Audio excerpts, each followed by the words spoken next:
من الشیطان الرجیم بسم اللہ الرحمن الرحیم وَلَقَدْ آتَيْنَا مُوسَى الْكِتَابَ فَاخْتُلِفَ فِيهِ وَلَوْلَا كَلِمَةٌ سَبَقَتْ مِنْ رَبِّكَ لَقُضِيَ بَيْنَهُمْ وَإِنَّهُمْ لَفِي شَكٍّ مِّنْهُ مُرِيبٍ۔ اور یقیناً ہم نے موسیٰ کو کتاب دی تو اس میں اختلاف کیا گیا۔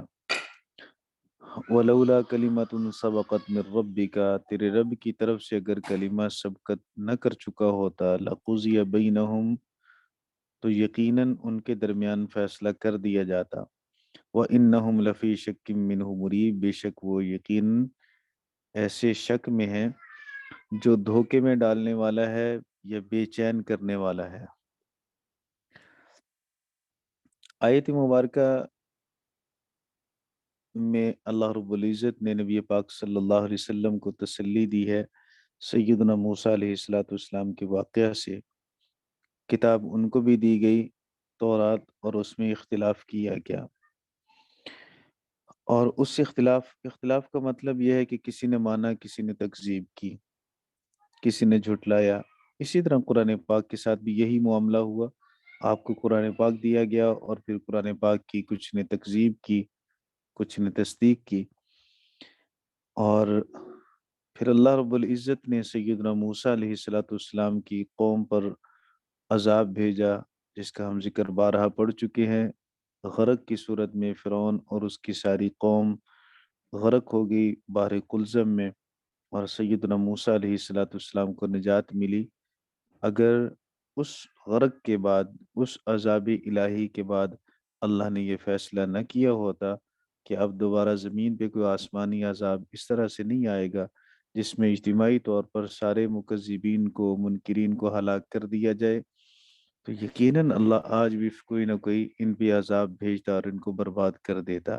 لیکن اللہ رب العزت نے فرعون کے عذاب کے بعد پھر یہ فیصلہ فرما لیا کہ اب زمین پر اس طرح سے تو عذاب نہیں آئے گا، البتہ مجاہدین کے ذریعے سے مسلمانوں کے ہاتھوں، ایمان والوں کے ہاتھوں کفار پر عذاب شکست کی صورت میں نازل ہوتا رہے گا، اور جزوی طور پر کسی پہ کوئی پریشانی، تکلیف وہ آتی رہے گی، لیکن ایسے نہیں ہوگا کہ قوم کا استحصال ہو جائے اور اس کو بالکل ختم کر دیا جائے۔ ایک تفسیر آیت مبارکہ کی یہ ہے، اور دوسری تفسیر یہ ہے کہ وَلَوْلَا كَلِمَةٌ سَبَقَتْ مِنْ رَبِّكَ لَقُضِيَ بَيْنَهُمْ، اگر اللہ رب العزت نے یہ اگر یہ فیصلہ نہ کیا ہوتا کہ عذاب کے لیے کامل طور پر قیامت کا دن مقرر کر دیا ہے اور اسی میں اللہ تعالیٰ کا عذاب ان پر نازل ہوگا، تو دنیا میں بھی آ جاتا۔ یہ دو طرح سے اس آیت کی تفسیر کی گئی۔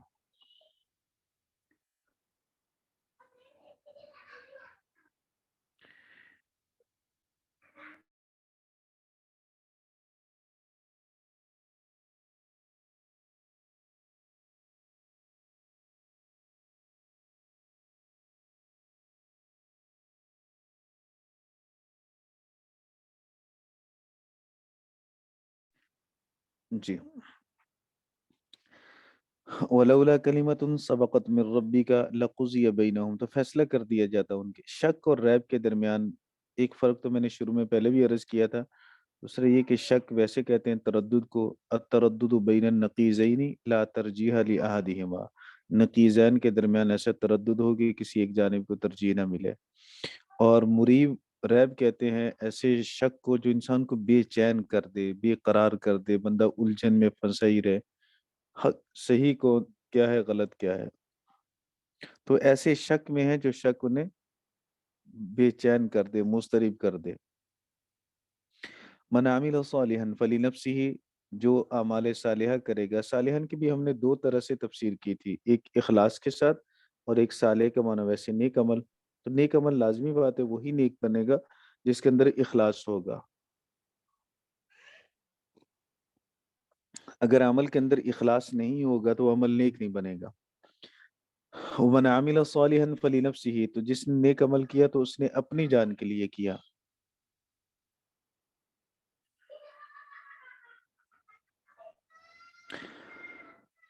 ومن اساء، اور جس نے برا کیا، فعلیہا، تو اس کا ضرر اسی پر ہوگا. لفظی ترجمہ تو یہ ہے کہ اس پر اس ہوگا فعلیہا. تو معنی مطلب یہ ہے کہ فعلیہا اس کا ضرر اور وبال اس پر ہوگا. وما ربک بظلام للعبید، اور تیرا رب بندوں پر ظلم کرنے والا نہیں ہے. ایک ہوتا ہے ظالم، ایک ہوتا ہے ظلام، اور ایک ہوتا ہے ظلوم. تو انسانوں کے لیے جب یہ لفظ استعمال ہوتے ہیں تو پھر یہ مبالغہ والا معنی دیتا ہے. ظالم کا معنی ظلم کرنے والا، ظلوم کا معنی زیادہ ظلم کرنے والا، اور ظلام کا معنی بہت زیادہ ظلم کرنے والا. اور آپ یہ جانتے ہیں کہ جب مبالغے پر حرف نفی داخل ہوتی ہے تو حرف نفی صرف اس مبالغہ کی نفی کرتی ہے، اصل چیز کی نفی نہیں کرتی. مثلا اگر کوئی یہ کہے کہ یہ بہت زیادہ کھانے والا نہیں ہے تو اس کا مطلب یہ ہوگا کہ زیادہ کھانے والا نہیں، کھانے والا تو ہے. تو وما ربک بظلام للعبید کا یہ مطلب یہاں نہیں ہے کہ اللہ بہت زیادہ ظلم کرنے والا نہیں. تو اس کا لازمی مطلب یہ نکلے گا کہ پھر اللہ ظلم کرنے والا تو ہے، جبکہ اللہ تو ظلم کرنے والا نہیں ہے. اس کا ایک جواب تو یہ ہے مولانا کہ ظلام کا لفظ صرف ظلم کرنے کے معنی میں استعمال ہوا، اس لیے جو عربی تفاسیر ہے اس میں وما ربک بظلام کا ترجمہ کیا گیا ذی ظلم، اللہ ظلم کرنے والا نہیں ہے. اس وزن پر جو فعال کا وزن ہے، یہ وزن ہمیشہ مبالغے کے معنی کے لیے نہیں آتا، کبھی بغیر مبالغے کے لیے بھی آتا ہے. جیسے خباز نان روٹی پکانے والے کو کہتے ہیں تو اس کا یہ مطلب نہیں ہوتا کہ بہت زیادہ روٹیاں جو پکائے اسے خباز کہیں گے. قطان اور اس طرح حداد لوہار کو کہتے ہیں تو اس کا یہ مطلب نہیں جو بہت زیادہ لوہے کا کام کرے گا تو وہی لوہار بنے گا.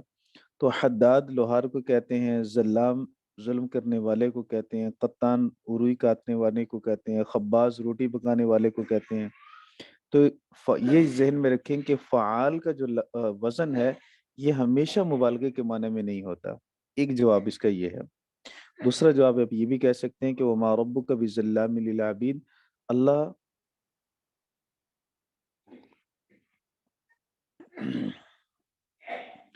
اللہ رب العزت بندوں پر بالکل ظلم کرنے والا نہیں ہے، بالکل بھی ظلم کرنے والا نہیں ہے. اب اللہ رب العزت نے اعمال صالحہ کرنے کے لیے ہمیں دنیا میں بھیجا اور یہ فیصلہ سنا دیا کہ من عمل صالحا فلنفسه ومن اساء فعليها، جس نے برے اعمال کیے اس کا وبال اس پر ہوگا، جس نے اعمال صالحہ کیے تو نیک اعمال وہ اپنی جان کے لیے کرے گا.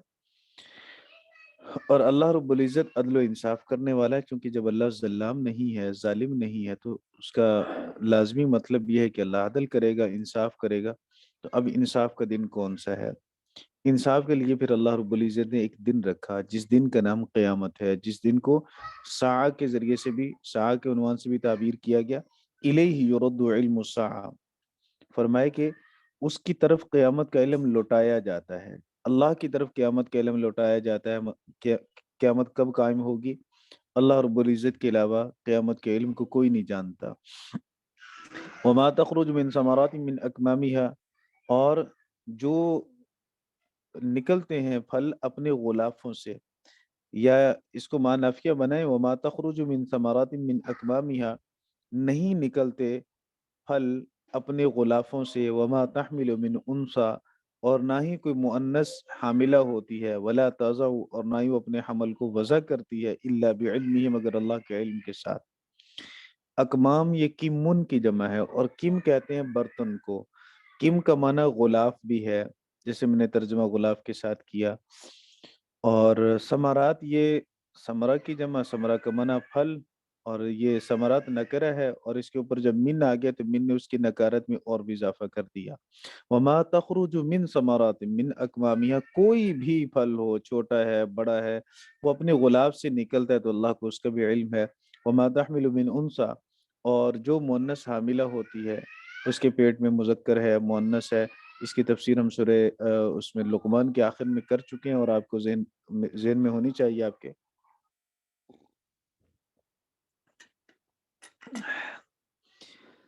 وہاں اس کا جواب ہم نے دے دیا تھا جو اس پہ تھوڑا بہت اشکال ہوتا ہے. وما تحمل من انثى ولا تضع، الا بعلمہ، مگر اللہ کے علم میں ہے، اور اللہ رب العزت کے علاوہ کوئی نہیں جانتا سارے جہان کی مؤنث کیا جنے گی۔ اللہ کے سوا کوئی نہیں جانتا کہ مؤنث جو جنے گی اس کی عمر کتنی ہوگی، مذکر مؤنث مقدر کیسا ہوگا، انجام کیسا ہوگا، کردار کیسا ہوگا، اور پھر اس کا منتہا کیا ہوگا، جنت یا جہنم۔ یہ اس کو اللہ رب العزت کے سوا کوئی نہیں جانتا۔ اس نے کتنے سانس دنیا میں لینے ہیں، اور اس نے کیسے اعمال صالحہ کرنے یا اعمال سیئہ کرنے ہیں، یہ اللہ رب العزت کے علاوہ کوئی نہیں جانتا۔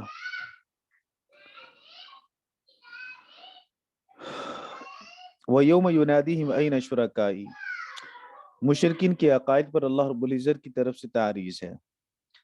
جس دن یوم ینادیہم، جس دن اللہ انہیں پکارے گا، اللہ انہیں آواز دے گا، این شرکائی، میرے شرکا کہاں ہیں؟ قالوا آذناک، تو وہ کہیں گے، قالوا آذناک اعلمناک، ہم آپ کو اطلاع دیتے ہیں، ہم آپ کو بتلاتے ہیں، ما منا من شہید، ہم میں سے کوئی بھی اس کا گواہ نہیں ہے۔ وہ کہیں گے ہم نے صاف کہہ دیا، بتلا دیا آپ کو، ہم میں سے کوئی بھی اس کی شہادت دینے والا نہیں ہے، ہم کوئی بھی نہیں کہتے کہ تیرا کوئی شریک ہے، منکر بن جائیں گے۔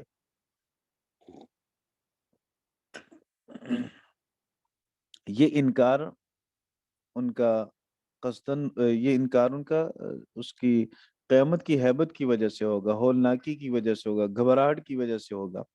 وَضَلَّ عَنْهُمْ مَا كَانُوا يَدْعُونَ مِن قَبْلُ، اور غائب ہو جائیں گے ان سے وہ جن کو وہ اس سے پہلے وہ پکارتے تھے۔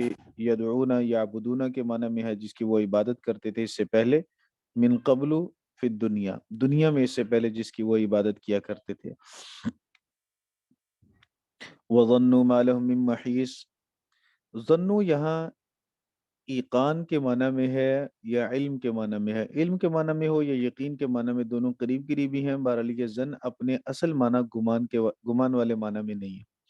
وَظَنُّوا مَا لَهُم مِّن مَّحِيصٍ، اور انہوں نے یقین کر لیں گے وہ کہ مَا لَهُم مِّن مَّحِيصٍ، ان کے لیے کوئی پناہ گاہ نہیں ہے، ان کے لیے کوئی بھاگنے کا راستہ نہیں ہے۔ محیص کا معنی پناہ گاہ کے ساتھ بھی کیا گیا، اور محیص کا معنی محرب کے ساتھ بھی کیا گیا۔ محرب کہتے ہیں بھاگنے کی جگہ کو، تو اللہ کے عذاب سے بھاگنے کے لیے ان کے پاس کوئی راستہ نہیں ہوگا۔ لا يسأم الانسان من دعاء الخير وان مسه الشر فيئوس قنوط، یہ اب اللہ رب العزت نے کافر انسان کی خصلت کو بیان کیا۔ لا يسأم الانسان، انسان تھکتا نہیں ہے، من دعاء الخير، خیر کو مانگنے سے، مال دولت دنیا کی چیزیں دنیا کے اسباب مانگنے سے وہ تھکتا نہیں ہے، جتنا بھی مل جائے نعمتوں سے اس کا جی اکتاتا نہیں ہے، اس کا دل نہیں اکتاتا۔ لیکن اگر اسی انسان کو تھوڑی سی تکلیف پہنچتی ہے، وَإِن مَّسَّهُ الشَّرُّ، اگر اسے شر پہنچے، تکلیف پہنچے، فَيَئُوسٌ قُنُوطٌ، تو وہ مایوس ہو جاتا ہے، نا امید ہو جاتا ہے۔ یئوس اور قنوط دونوں ہم معنی ہیں، جیسے ایمان اور اسلام دونوں ہم معنی ہیں۔ پھر میں نے آپ کو ایمان اور اسلام کا فرق بھی بتلایا تھا، اور یہ بھی ایک ضابطہ بتلایا تھا کہ جب ایمان اور اسلام دونوں اکٹھے استعمال ہوں تو ان کا معنی الگ الگ ہوتا ہے، اور جب دونوں الگ الگ استعمال ہوں تو معنی ایک ہوتا ہے۔ اسی طرح یئوس اور قنوط دونوں کا معنی اکٹھے استعمال ہو تو الگ الگ کیا جاتا ہے، اور جب یہ الگ الگ استعمال ہوں تو پھر ان کا معنی ایک ہی ہوتا ہے۔ یعنی یئوس اگر اکیلا لفظ آئے تو اس کا معنی جسمانی مایوسی بھی ہے، قلبی مایوسی بھی ہے، اور قنوط اگر اکیلا استعمال ہو تو اس کا معنی جسمانی مایوسی بھی ہے اور قلبی مایوسی بھی ہے۔ لیکن یئوس اور قنوط جب دونوں اکٹھے استعمال ہوتے ہیں، پھر یئوس سے مراد ہوتا ہے قلبی مایوسی، اور اس قلبی اور دلی مایوسی کو جب وہ اس کے آثار جب چہرے پہ آتے ہیں، اعضاء سے ظاہر ہوتے ہیں، تو اس کو پھر قنوط کہتے ہیں۔ تو قنوط کا معنی ہو جائے گا بدنی مایوسی، اور یئوس کا معنی ہوگا قلبی مایوسی۔ اب یہ کافر انسان ہے، یہ مایوس ہو گیا، اللہ رب العزت سے تھوڑی سی تکلیف ہوئی تو اللہ رب العزت سے مایوس ہو گیا، اور یہ مایوسی ہی اس کے کفر پر علامت ہے۔ ایمان والے اللہ رب العزت سے مایوس نہیں ہوتے۔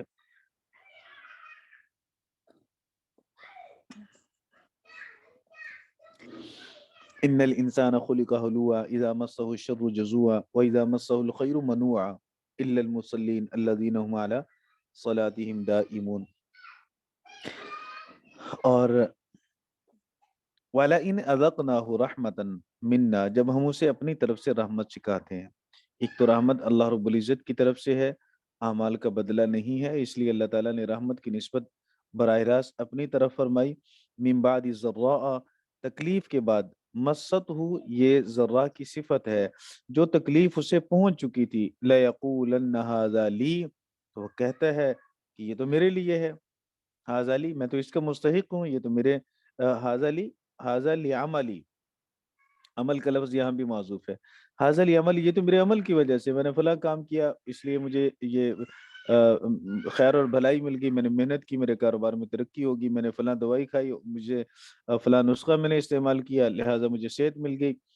مطلب وہ اس تعبیر کے ساتھ ساتھ یقین اور اعتماد اپنی قابلیت پر رکھتا ہے۔ ایک تو یہ کہ ہم ویسے بطور مجاز کے ہم کہتے ہیں کہ ہم نے یہ دوائی کھائی اور الحمدللہ اللہ نے شفا دے دی، یا یہ جملہ نہیں بھی کہتے تو کہتے ہیں شفا ہوگی، تو بہرحال ذہن میں یہی ہوتا ہے کہ اللہ رب العزت ہی کی طرف سے شفا ملی ہے، لیکن اس کی خصلت کیا ہے کافر کی، کہ وہ اپنی قابلیت پر اور اپنی تدبیر پر اعتماد اور فخر کرتا ہے، اس کا ذہن اللہ کی طرف نہیں جاتا۔ مؤمن کا ذہن اللہ کی طرف جاتا ہے، اس لیے اللہ کہتا ہے وَلَئِنْ أَذَقْنَاهُ رَحْمَةً مِنَّا، جب اسے ہم اپنی طرف سے رحمت چکھاتے ہیں، مہربانی دیتے ہیں، من بعد ضراء، مست ہو، اس تکلیف کے بعد جو تکلیف اسے پہنچ چکی ہوتی ہے، لَيَقُولَنَّ هَذَا لِي، لَيَقُولَنَّ هَذَا لِعَمَلِي، یہ کہتے ہیں یہ تو میرے عمل کی وجہ سے ہے، میری تدبیر کی وجہ سے ایسا ہوا جو مجھے راحت ملی ہے۔ وَمَا أَظُنُّ السَّاعَةَ قَائِمَةً، پھر دوسری بدبختی اس کی یہ، ایک بدبختی تو یہ کہ بجائے اس کے کہ یہ صحت کو، تندرستی کو، نعمت کو، راحت کو اللہ کی طرف منسوب کرتا، اس نے اللہ کی طرف منسوب نہیں کیا بلکہ اس نے اپنی قابلیت، اپنی تدبیر اور اپنے عمل کی طرف منسوب کیا۔ اور دوسری بدبختی یہ ہوئی کہ وما اظن الساعة قائمہ، اس نے قیامت کا انکار کیا، اس نے کہا میں تو قیامت کو گمان بھی نہیں رکھتا، مجھے یقین نہیں ہے کہ قیامت قائم ہوگی۔ وَلَئِن رُجِعْتُ إِلَىٰ رَبِّي إِنَّ لِي عِندَهُ لَلْحُسْنَىٰ، یہ تیسری بدبختی اس کی یہ کہ وہ کہتا ہے کہ وَلَئِن رُجِعْتُ، اگر میں لوٹا دیا گیا، إِلَىٰ رَبِّي، اپنے رب کی طرف، إِنَّ لِي عِندَهُ لَلْحُسْنَىٰ، تو بے شک میرے لیے اس کے پاس حسنہ ہوگا، اچھا ہی ہوگا، جیسے دنیا کے اندر میرے لیے مال ہے، آخرت میں بھی میرے لیے مال ہوگا، جیسے دنیا میں میرے لیے اولاد ہے، قیامت والے دن میں میرے لیے سارا کچھ ہوگا، چونکہ اگر میں برا ہوتا تو اللہ دنیا کے اندر مجھے نہ کچھ دیتے۔ فَلَنُنَبِّئَنَّ الَّذِينَ كَفَرُوا بِمَا عَمِلُوا، ہم ضرور بے ضرور خبردار کریں گے ان لوگوں کو جنہوں نے کفر کیا ان کے اعمال سے، یا بما عملوا، بوجہ اس کے کہ جو انہوں نے اعمال کیے، وَلَنُذِيقَنَّهُمْ، اور ہم ضرور بے ضرور انہیں چکھائیں گے، من عذاب غلیظ، شدید عذاب، سخت عذاب ہم انہیں چکھائیں گے، گاڑا عذاب انہیں چکھائیں گے۔ وَإِذَا أَنْعَمْنَا عَلَى الْإِنسَانِ، اور جب ہم نے انعام کیا انسان پر، اعرض، تو اس نے اعراض کیا، وَنَأَى بِجَانِبِ، اور اس نے اور وہ اپنا پہلو دور کر لیتا ہے، وَإِذَا مَسَّهُ الشَّرُّ، اور جب اسے تکلیف پہنچتی ہے، فَذُو دُعَاءٍ عَرِيضٍ، تو وہ لمبی چوڑی دعائیں کرتا ہے، زیادہ دعائیں کرتا ہے۔ ویسے عریض کا معنی ہوتا ہے چوڑی، لیکن عریض کا لفظ کثیر کے معنی میں استعمال ہوا، فضو دعائن عریض، تو وہ زیادہ دعائیں کرتا ہے۔ اس سے مراد کیا ہے؟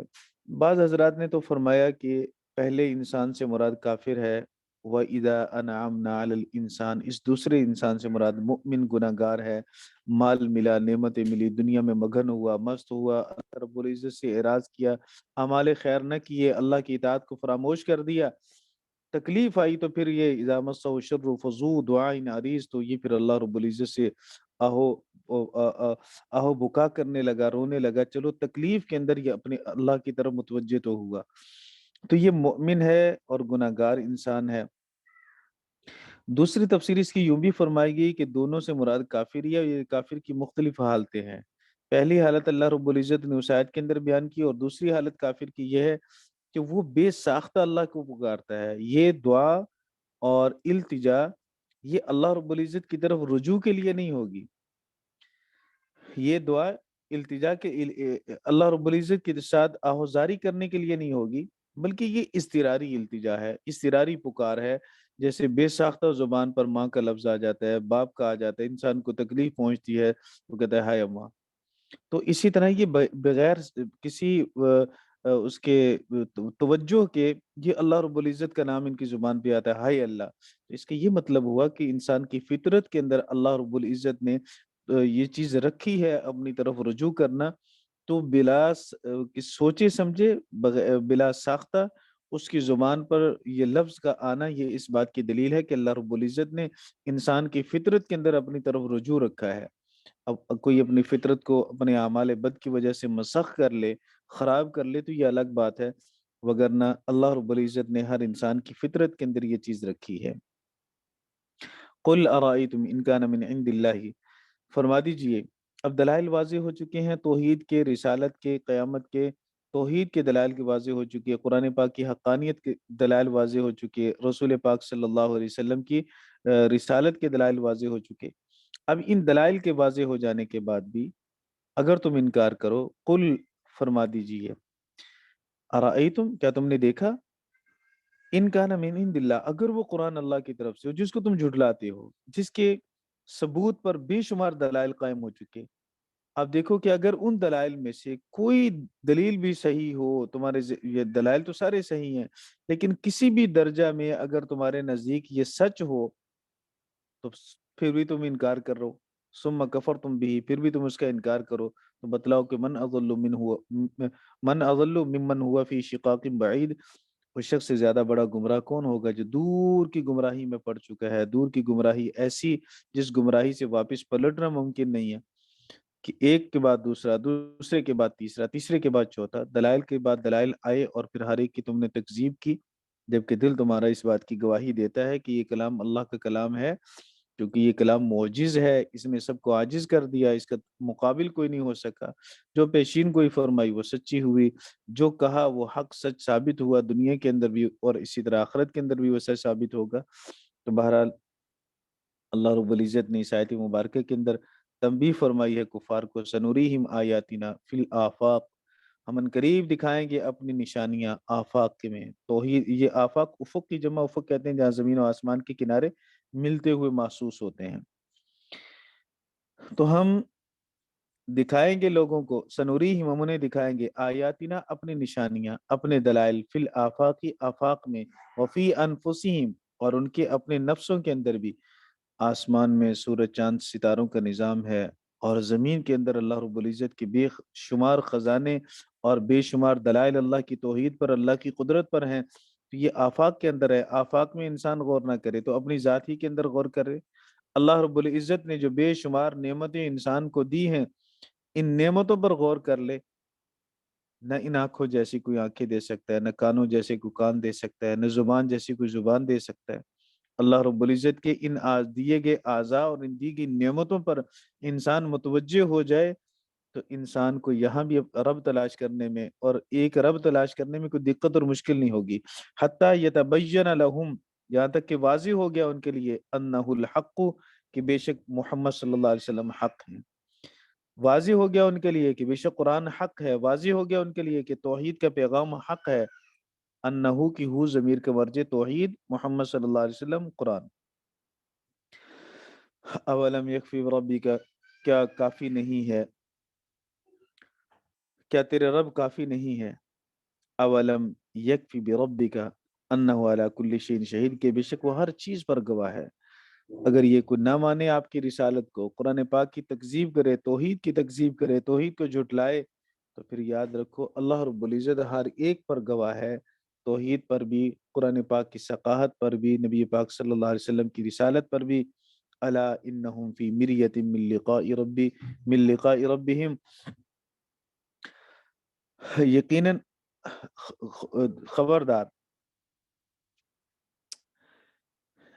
بے شک وہ ہر چیز پر گواہ ہے، اور خبردار وہ لوگ اپنے رب سے ملنے کے بارے میں شک کرتے ہیں. مریا کا معنی شک بھی کیا جاتا ہے، مریا کا معنی جھگڑا بھی کیا جاتا ہے. ویسے مریا کا معنی ہوتا ہے تھنوں کو جو دباتے ہیں نا دودھ نکالنے کے لیے جانور کے تھن کو، تو وہ دبانے کو مریا کہتے ہیں. اور جب بندہ باس و مباحثہ کرتا ہے کسی کے ساتھ، تو وہ بھی بات کے ذریعے سے دوسرے کو دباتا ہے، اس لیے اس کے لیے بھی مریا کا لفظ استعمال ہوتا ہے. الا انہم فی مریۃ من لقاء ربہم، غور سے سن لو، یا خبردار بے شک وہ اپنے رب سے ملاقات ہی کے بارے میں جھگڑا کرتے ہیں یا شک کرتے ہیں۔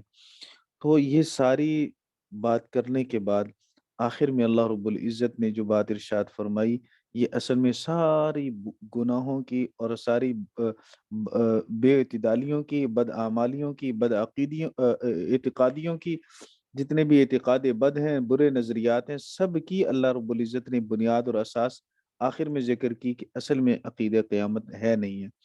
اگر قیامت کا عقیدہ صحیح ہوتا اور اس پہ یقین اور ایمان مضبوط ہوتا تو پھر یوں بدعمالیاں بھی نہ کرتے اور ان کے نظریات کے اندر یوں گڑبڑ بھی نہ ہوتی۔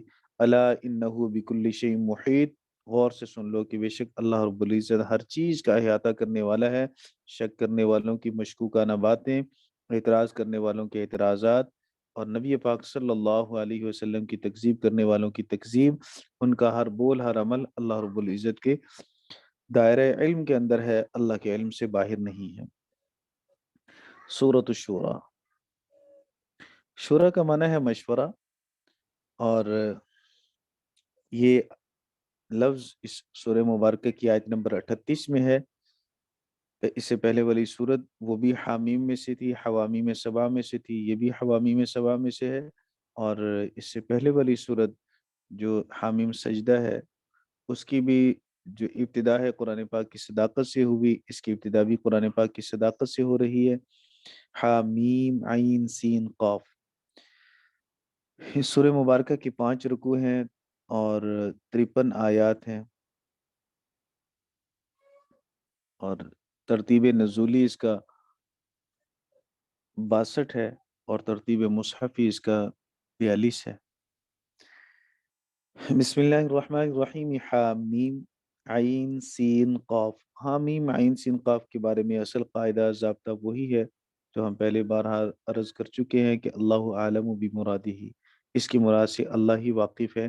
بہرحال سیدنا عبداللہ بن عباس رضی اللہ تعالیٰ عنہ کے حوالے سے تفسیر مظہری میں ہے کہ وہ فرماتے ہیں کہ ہا سے اشارہ اللہ کے حکم کی طرف ہے، حکم اللہ، اور میم سے اشارہ مجد اللہ، اللہ کی بزرگی کی طرف ہے، عین سے علم اللہ، اللہ کے علم کی طرف اشارہ ہے، اور سین سے مراد ثنا اللہ، اللہ کے نور کی طرف اشارہ ہے، اور قاف سے مراد قدرت اللہ، اللہ کی قدرت کی طرف اشارہ ہے۔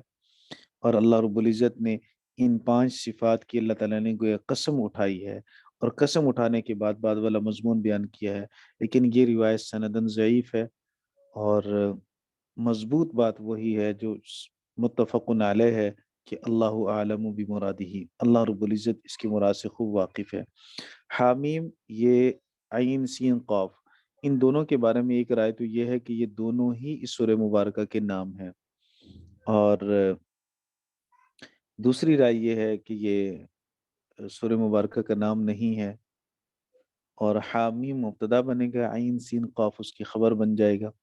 کذالک یوحی الیک، اسی طرح وہ وحی کرتا ہے آپ کی طرف، وَإِلَى الَّذِينَ مِن قَبْلِكَ، اور اسی طرح اس نے وحی کی، یہ الہ کے شروع میں اوحا محذوف نکلے گا، اور اسی طرح اللہ نے وحی کی ان لوگوں کی طرف جو آپ سے پہلے ہیں۔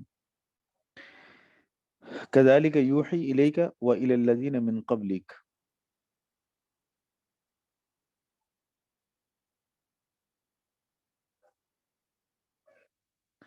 رسول کریم صلی اللہ علیہ وسلم سے سیدنا ابو ہریرہ رضی اللہ تعالی نے نقل کیا، اللہ کے رسول صلی اللہ علیہ وسلم نے ارشاد فرمایا،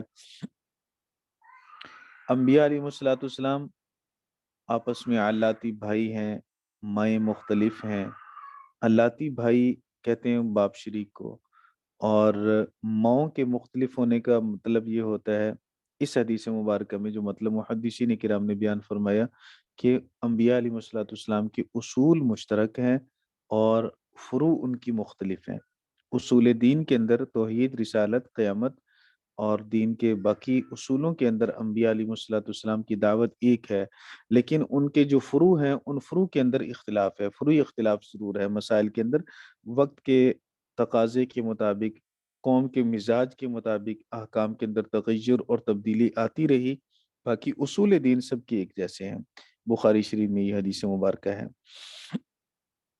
تو آیت مبارکہ کا مطلب یہ ہے کہ جس طرح اللہ رب العزت نے دیگر انبیاء کی طرف وحی کی، اسی طرح آپ کی طرف بھی وحی کی۔ اللہ رب العزت کا وحی والا دستور، قانون، طریقہ وہ سب انبیاء علیہ الصلوۃ والسلام کے درمیان مشترک ہے۔ یوحی مضارع کو مفسرین کرام نے ماضی کے ساتھ، ماضی کے معنی میں لیا۔ اللہ رب العزت نے وحی کی آپ کی طرف، پھر ماضی کو مضارع کے ساتھ تعبیر کرنے میں حکمت یہ ہے کہ مراد یہاں استمرار وحی والا معنی مراد لینا ہے کہ اللہ رب العزت کا دستور یہ مسلسل چلا آ رہا ہے۔ صرف ماضی ہوتا تو مطلب ہے کہ وہی ہو چکی، تو یہاں صرف ہو چکنا بیان نہیں کرنا بلکہ فعال بھی بیان کرنا ہے، مستقبل میں بھی وہی کا آنا بیان کرنا تھا۔ تو اللہ رب العزت نے جیسے ماضی کے اندر وہی بیان کی، وہی اتاری، اسی طرح نبی پاک صلی اللہ علیہ وسلم کے مبارک زمانہ کے اندر بھی وہی اتاری۔ تو یہ اسی وہی کے استمرار کو بیان کرنے کے لیے ماضی کی جگہ پھر مضارع لائے۔ وحی کی دو قسمیں مولانا میں نے پہلے آپ کو عرض کرتی تھی پہلے، سلسلۃ الجرس اور فرشتے کا اپنی انسانی شکل کے اندر آنا، یہ دونوں وحی کی قسمیں اور اس پر جو تفصیل تھی میں نے عرض کر دی ہے۔ کذالک یوحی الیک والی الذین من قبلک، اب سوال یہ ہوتا ہے کہ وحی آئے گی کس کی طرف سے؟ تو اللہ نے اس کا جواب دیا اللہ کی طرف سے آئے گی۔ اللہ کے اوصاف کون سے ہیں؟ العزیز، اللہ غالب ہے، لہٰذا اللہ غالب ہے۔ وہی جو محمد صلی اللہ علیہ وسلم پر آ رہی ہے یہ وہی بھی بالآخر غالب ہو کر رہے گی، اس وحی پر ایمان لانے والے بھی غالب ہو کر رہیں گے۔ الحکیم، اللہ حکمت والا ہے، حکیم کا معنی دانا، اللہ رب العزت دانا ہے، لہٰذا اللہ رب العزت کے کسی حکم میں، کسی فرمان کے اندر کوئی ادنا سی غلطی کا بھی شائبہ نہیں ہے۔ یہ کلام بھی چونکہ اللہ کا ہے، یہ وحی بھی چونکہ اللہ رب العزت کی ہے، لہٰذا انسانیت کی فلاح و بہبود، دنیا کی آخرت کی کامیابی اللہ رب العزت نے اسی وحی کے اندر رکھی ہے، اور اس میں ادنا سے ادنا درجے کی بھی کوئی خطا نہیں ہے، اس لیے کہ اللہ رب العزت حکیم ہے۔ دلیل کیا ہے اس پر؟ اللہ رب العزت نے اس پر دلیل دی، لہو ما فی السماوات و ما فی الارض، اس ہی کے لیے جو کچھ آسمانوں میں اور جو کچھ زمینوں میں ہے، لہٰذا جب مالک وہ ہے تو معبود بھی وہی ہے، جب مالک وہ ہے تو اس کے مملکت کے اندر کسی انسان کو اس کی نافرمانی کی ہمت نہیں ہونی چاہیے۔ انسان کی چھوٹی سی حکومت ہوتی ہے شہر پہ، ادارے پہ یا ملک پہ، تو وہ چاہتا ہے کہ میری مملکت کے اندر کوئی بھی میری نافرمانی نہ کرے، نافرمانی کرے گا اس کے لیے اس نے جیلیں بنائی ہیں، اس کے لیے اس نے ایک عدالتی نظام ترتیب دیا ہے، سزائیں ملتی ہیں، سزائیں لوگ کاٹتے ہیں اس میں، اور کوئی باغی بنتا ہے تو اس کے لیے پھر سزائے موت ہے۔ اسی طرح اللہ رب العزت کی مملکت ہے، یہ ساری کی ساری زمین بھی، آسمان بھی، اور اس کے درمیان سب کچھ اللہ رب العزت ہی کا مملوک ہے، اور وہ حاکم ہے، وہ مالک بھی ہے اس کا، لہٰذا وہ بھی یہی چاہتا ہے کہ میری اس مملکت کے اندر کوئی میری نافرمانی نہ کرے، اور کم از کم درجہ یہ ہے کہ کوئی میرے ساتھ شریک نہ ٹھہرائے، ایمان لائے مجھ پر، میرا انکار نہ کرے، اگر کوئی کرے گا تو پھر اس کے لیے اللہ رب العزت نے جہنم کو تیار کیا ہے۔ وَهُوَ الْعَلِيُّ الْعَظِيمُ، وہ بلند ہے، عظمت والا ہے، اس کا غلبہ ہے۔ العلی العظیم، چونکہ اللہ رب العزت بلند ہے تو اس کی ہیبت بھی ہے، اس کا جلال بھی ہے، عظیم ہونے کی وجہ سے بھی اور علی ہونے کی وجہ سے بھی، اس لیے فرمایا تکاد السماوات یتفطرن من فوقہن، قریب ہے کہ آسمان پھٹ جائیں اپنے اوپر سے۔ اللہ رب العزت کے اس جلال کی وجہ سے، اللہ رب العزت کی اس علی ہونے کی وجہ سے، علو شان کی وجہ سے آسمان اس ہیبت اور جلال سے اوپر سے پھٹ جائیں۔ نبی کریم صلی اللہ علیہ وسلم نے فرمایا کہ آسمان چرچرا رہا ہے، جیسے کسی چیز پہ بیٹھیں اور وزن زیادہ ہو تو اس میں آوازیں نکلتی ہیں، تو اس طرح فرمایا کہ آسمان چرچرا رہا ہے، اور اس کا حق بھی ہے کہ وہ چرچرائے۔ کیوں؟ اس لیے کہ آسمان پر 4 انگلی کے برابر بھی جگہ خالی نہیں ہے جس پر اللہ کے ملائکہ سجدہ ریز نہ ہو، اتنا وزن ہے آسمانوں پر، اس لیے آسمانوں سے یوں آواز نکلتی ہے۔ تو ایک مطلب تو اس کا یہی آیت کا بیان کیا گیا کہ تکاد السماوات یتفطرن من فوقہن، اس اوپر سے آسمانوں کے ٹوٹنے کا مطلب یا پھٹنے کا مطلب یہ کہ آسمانوں کے اوپر وزن اتنا زیادہ ہے اور وہ قریب ہے کہ وہ پھٹ جائیں، لہٰذا اے انسان تیرے سجدوں کا اللہ محتاج نہیں ہے، اللہ کو سجدہ کرنے والی اللہ کی بے شمار مخلوقات ہیں، اور آسمان جو کہ زمین سے بڑا ہے، وہ آسمان اللہ کی اس سجدہ کرنے والی مخلوق سے بھرا پڑا ہے، لہٰذا انسان کا سجدہ اسی کے لیے ہے۔ ومن عمل صالحا فلنفسہ، ابھی ہم پچھلی صورت میں پڑھ چکے ہیں، جس نے اعمال صالحہ کیے تو اس کے اعمال صالحہ اپنے لیے ہے۔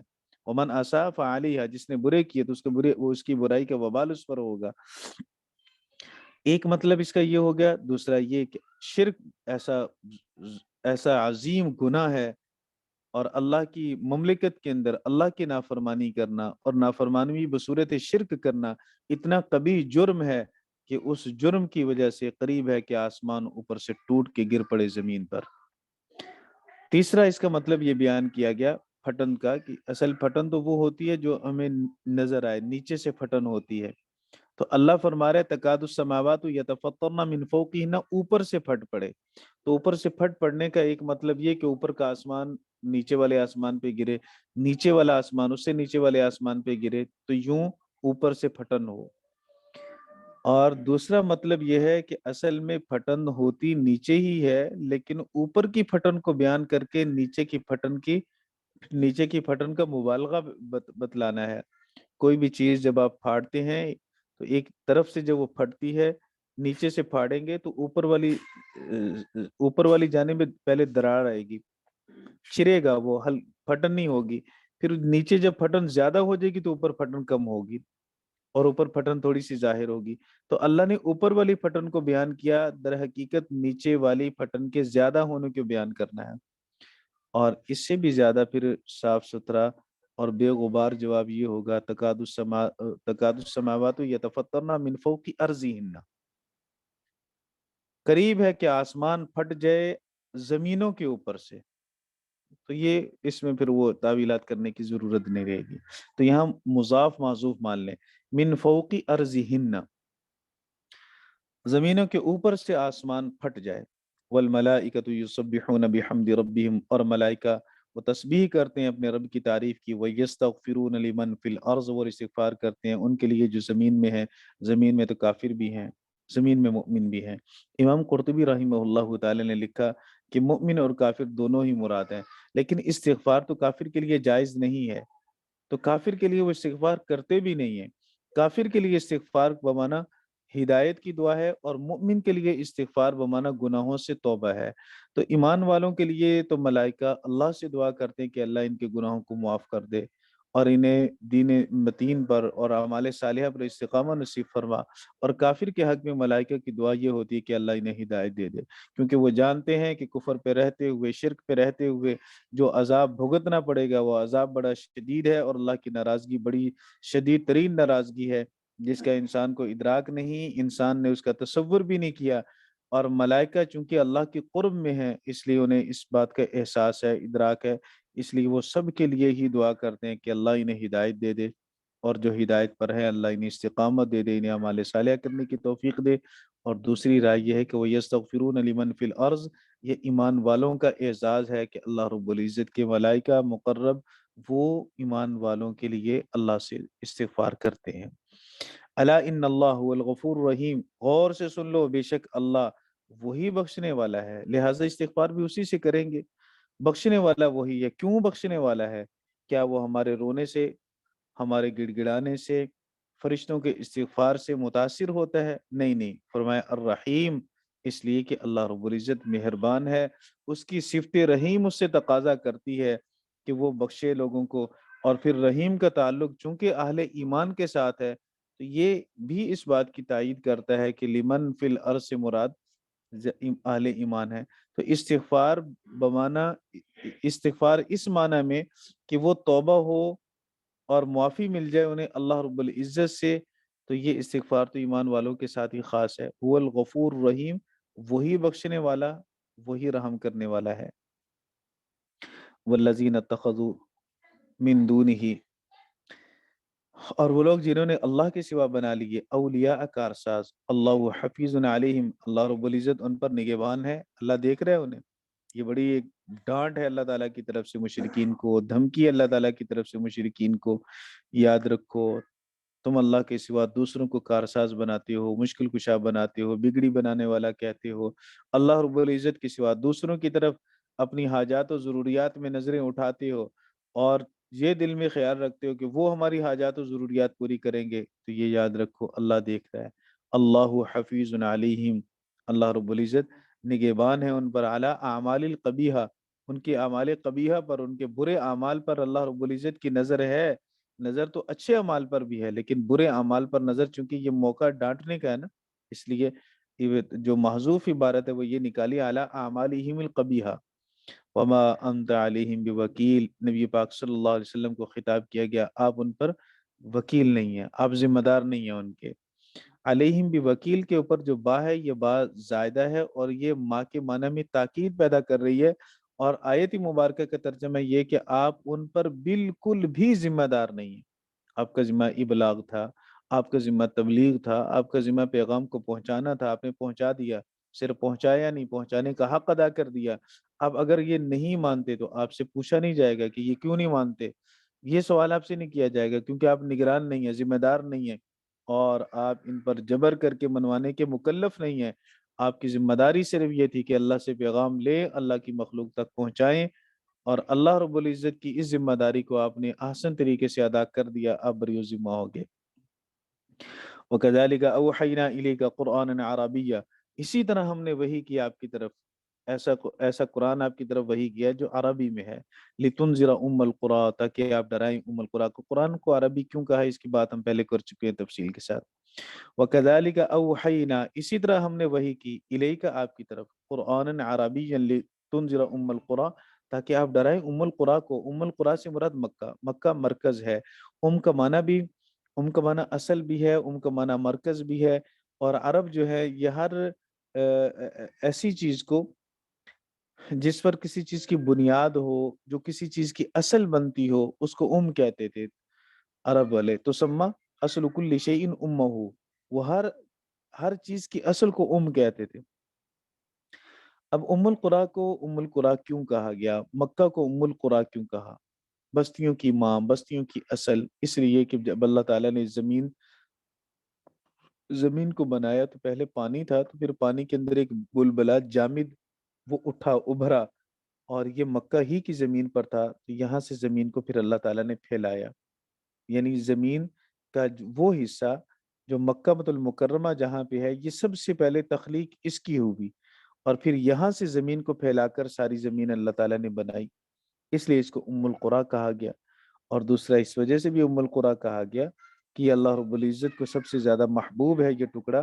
عبداللہ بن عدی رضی اللہ تعالیٰ عنہ فرماتے ہیں کہ نبی کریم صلی اللہ علیہ وسلم نے ارشاد فرمایا، واللہ، اللہ کی قسم، انک الخیر ارض اللہ، بے شک تو، مکہ کو مخاطب کر کے کہا اللہ کے رسول صلی اللہ علیہ وسلم نے، تو اللہ کی زمین میں سب سے بہتر ہے، وَأَحَبُّ أَرْضِ اللَّهِ إِلَى اللَّهِ، اور تو اللہ کی زمین میں سب سے زیادہ اللہ کو محبوب ہے۔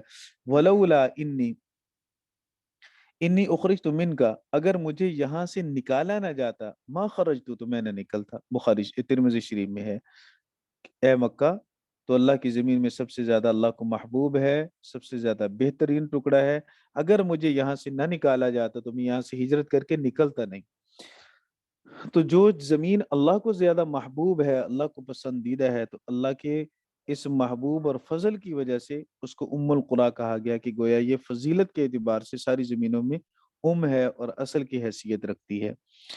اسی وجہ سے نبی کریم صلی اللہ علیہ وسلم کو جو امی کہا گیا، امی کہنے کی ایک وجہ یہ بھی ہے کہ آپ القرا کی طرف مبعوث ہوئے، اور القرا میں آپ پیدا ہوئے، وہیں پہ آپ نے زندگی کا ایک بڑا حصہ گزارا، اس وجہ سے بھی آپ کو امی کہا گیا۔ اگرچہ امی کا معنی وہ بھی ہے جو معروف ہے کہ آپ پڑھے لکھے نہیں تھے، اور امی کہنے کی ایک وجہ مفسرین کرام نے نبی کریم صلی اللہ علیہ وسلم کی یہ بھی بتلائی ہے۔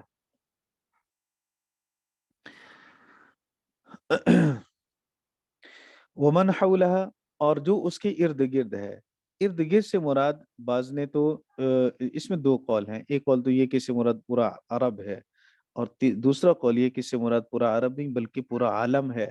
القرا کو مقدم اس لیے کیا کہ القرا میں اللہ کے رسول صلی اللہ علیہ وسلم پیدا ہوئے، آپ کا یہ آبائی وطن ہے، اور نبی پاک صلی اللہ علیہ وسلم کی دعوت کا پہل مخاطب یہی ٹکڑا بنا، اس لیے اس کو الگ سے اس کی خصوصیت کی وجہ سے ذکر کیا، اللہ کو وہ ٹکڑا محبوب بھی ہے۔ اور پھر وہ من حولہا کہہ کر کے جو اس کے ارد گرد ہے، اس سے مراد پورا عالم ہے، کیونکہ نبی پاک صلی اللہ علیہ وسلم آفاقی نبی ہیں، اور آپ صلی اللہ علیہ وسلم کا پیغام بھی عالمی پیغام ہے۔ وَتُنذِرَ يَوْمَ الْجَمْعِ لَا رَيْبَ فِيهِ، تاکہ آپ ڈرائیں ان کو یوم الجمع، جمع کے دن، جمع سے مراد قیامت کا دن، چونکہ قیامت والے دن سب اولین اور آخرین کو جمع کیا جائے گا، لا ریب فیہ، جس میں ذرا برابر بھی شک نہیں ہے۔ یہ ریب کا وہ معنی جو میں نے پہلے عرض کیا تھا کہ ایک تو ریب کا معنی ایسا شک جس شک کے اندر انسان مضطرب ہو جائے، بے چین اور بے قرار ہو جائے، اور دوسرا ریب کا معنی یہ بھی کیا جاتا ہے کہ ریب اس خیال، اس تردد کو کہتے ہیں جو انسان کے سوچے سمجھے بغیر ذہن میں آتا ہے۔ تو اللہ نے فرمایا لا ریب فیہ، کوئی شک نہیں ہے اس میں، فریق فی الجنتی فریق منہم فی الجنہ، ان میں سے ایک فریق جنت میں ہوگا، وہ فریق فی السعیر و فریق منہم فی السعیر، یہ منہم کی ضمیر محذوف ہے، ان میں سے ایک فریق جہنم میں جائے گا۔ باقی فریق یہ مبتدا بنے گا، فی الجنہ اس کی خبر بنے گی، فریق مبتدا بنے گا، فی السعیر اس کی خبر بنے گی۔ آپ نے پڑھا ہے نحو کے اندر ضابطہ کہ مبتدا کے لیے معرفہ ہونا ضروری ہے۔ پھر آپ نے یہ بھی پڑھا کہ نکرہ بھی مبتدا بن سکتا ہے اگر اس میں تھوڑی تخصیص آ جائے، تو یہاں نکرہ کے اندر تخصیص ہے، اس تخصیص کی وجہ سے یہ مبتدا بن رہا ہے۔ فریق فی الجنہ و فریق فی السعیر، ان میں سے ایک گروہ جنت میں اور ایک گروہ جہنم کے اندر جائے گا۔ وَلَوْ شَاءَ اللَّهُ، اگر اللہ چاہے، لَجَعَلَهُمْ أُمَّةً وَاحِدَةً، تو اللہ تعالیٰ ان سب کو ایک ہی امت بنا دے، لیکن اللہ تعالیٰ نے دنیا کو اختیار بنایا، یہاں اختیار ہے انسانوں میں۔ اللہ تعالیٰ تکوینی طور پر چاہتا تو سب کو اللہ رب العزت ایک دین پہ جمع کر دیتا ہے، ایک امت بنا دیتا ہے اللہ رب العزت، لیکن اللہ نے ایسا چاہا نہیں ہے۔ وَلَٰكِن يُدْخِلُ مَن يَشَاءُ فِي رَحْمَتِهِ، لیکن اللہ رب العزت داخل کرے گا جس کو چاہے گا اپنی رحمت کے اندر، لیکن اپنی رحمت میں داخل کرتے ہوئے یہ بھی ذہن میں رکھیے کہ اللہ کی مشیت اندھی نہیں ہے کہ وہ ایسے ہی کسی کو بغیر صلاحیت کے رحمت کے اندر داخل کر دے، بلکہ اللہ رب العزت نظر ڈالتا ہے جس کے دل میں صلاحیت ہوتی ہے اور وہ اس صلاحیت کو بیدار کرتے ہیں، تو اللہ رب العزت اس کو اپنی رحمت کی چادر میں ڈھانپتا ہے، اور جو اپنی اس صلاحیت کو مسخ کر لیتے ہیں اور ظالم بن جاتے ہیں، مشرک بن جاتے ہیں، تو یاد رکھیے وَالظَّالِمُونَ مَا لَهُم مِّن وَلِيٍّ وَلَا نَصِيرٍ، ظلم کرنے والوں کے لیے کوئی دوست اور کوئی مددگار نہیں ہوتا۔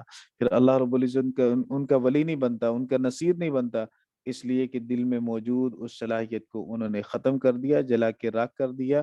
اب اللہ رب العزت ان کا مددگار نہیں بنتا۔ ام اتخذوا من دونہ اولیاء، کیا انہوں نے، وہ ظالم کیسے بنے گی، یہ ظلم کی ایک صورت بیان فرما دی کہ یا انہوں نے بنا لیا اللہ کے سوا کارساز، اللہ کے سوا کارساز بنانے والا وہ تو ظالم ہے۔ کارساز اللہ رب العزت کی ذات تھی، جو منصب اور جو صفت خاصہ اللہ رب العزت کی تھی وہ اس نے اللہ کے غیر کے ساتھ ثابت کی۔ فاللہ هو الولی، یہ حسر ہے، اللہ علم ہے اللہ رب العزت کا، پھر ہوا ضمیر آ گئی، الولی پھر معرفہ آ گیا، تو یہ حسر ہے کہ وہی اللہ وہی کارساز ہے، اس کے سوا کوئی کارساز نہیں، کوئی بگڑی بنانے والا نہیں، کوئی مشکل کشا نہیں۔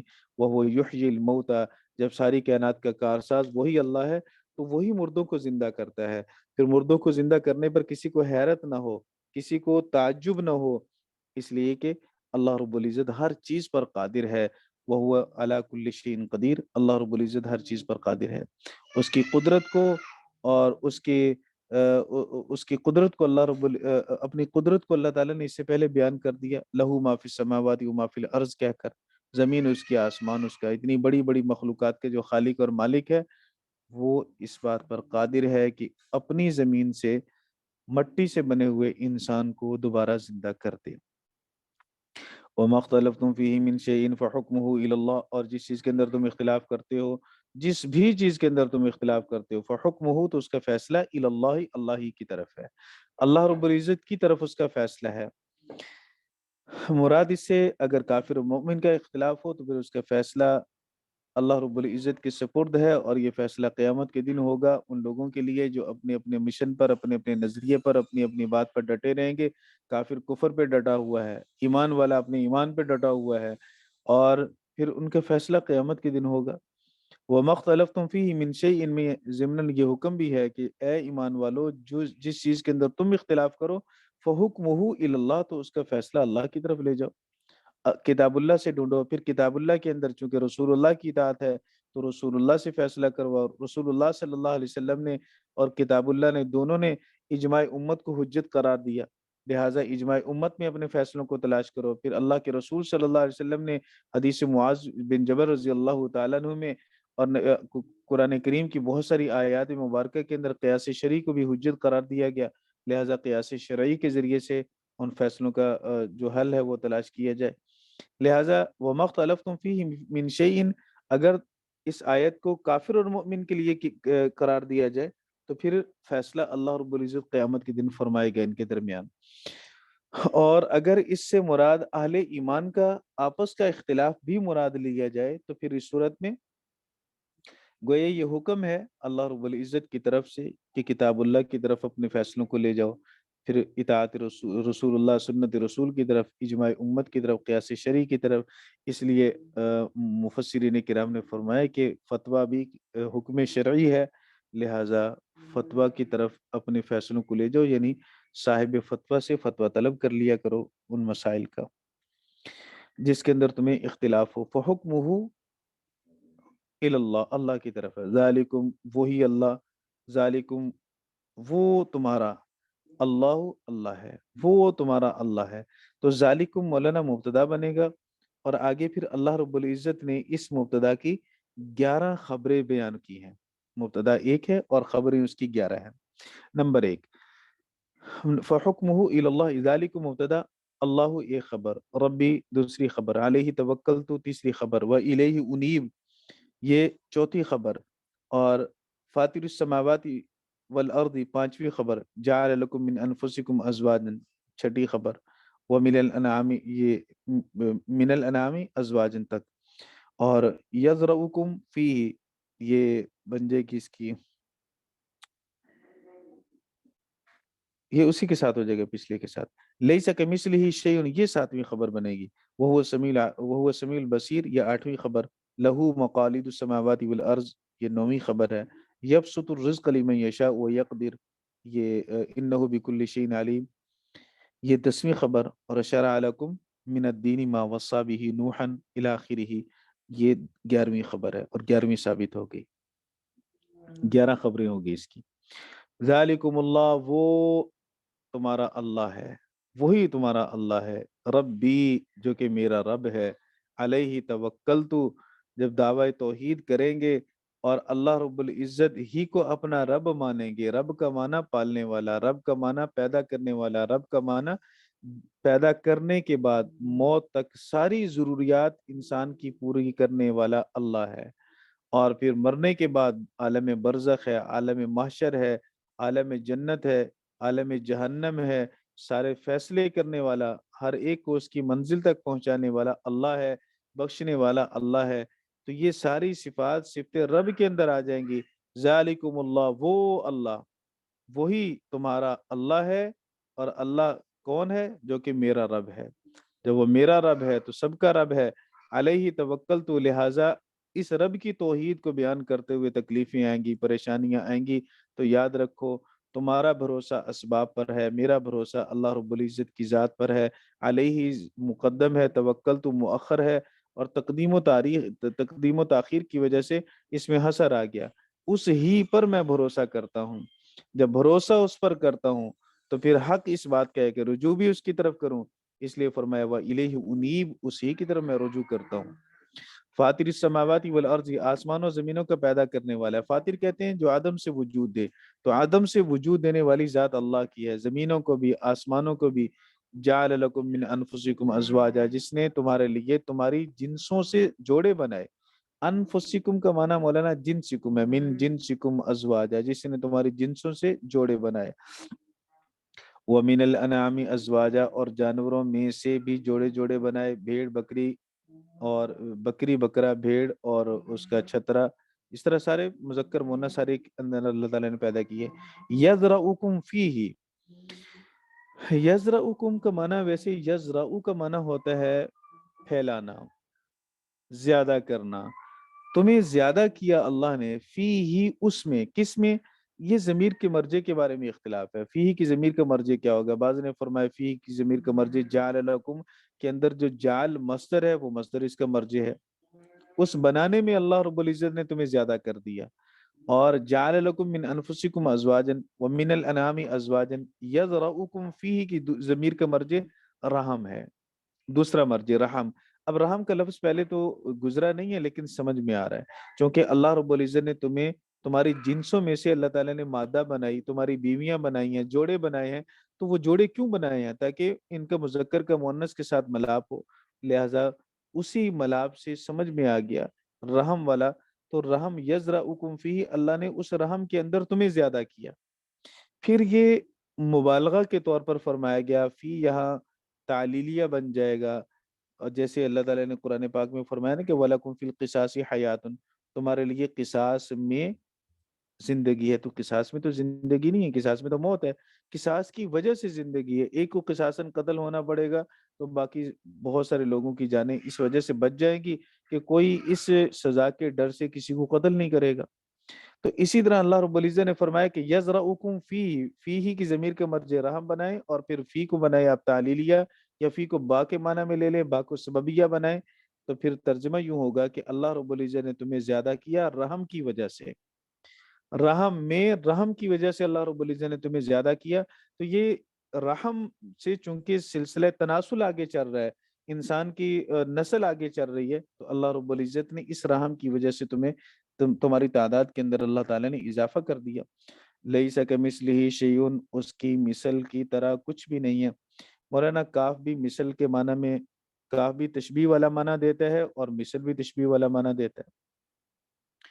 اور آیت مبارکہ کا ترجمہ یوں ہوگا، لیس کمثلہ شیء، کوئی چیز اس کی مثل کی طرح نہیں ہے، کوئی چیز اس کی مثل کی طرح نہیں ہے۔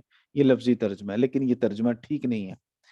کیوں ٹھیک نہیں ہے؟ اس لیے کہ اس میں ہمیں پھر یہ ماننا پڑے گا کہ اللہ کی مثل ہے، جبکہ اللہ کی تو مثل کوئی نہیں ہے۔ لیس کمثلہ شیء، اللہ کی مثل کی طرح، اللہ کی تو مثل ہی کوئی نہیں ہے کہ اس کی طرح تو بعد کی بات ہے نا۔ اس لیے مولانا اس کی تعویل یہ ہے کہ یہاں کاف جو حرف تشبیہ ہے یہ زائد ہے، اور یہ کلام عرب میں اکثر ہوتا ہے ایسا، حروف جارہ صرف نفی والے معنی کو، نفی والے معنی میں تاکید پیدا کرنے کے لیے بھی زیادہ آتے ہیں، جیسے ابھی ہم نے پیچھے پڑھا ہے با کے بارے میں بھی۔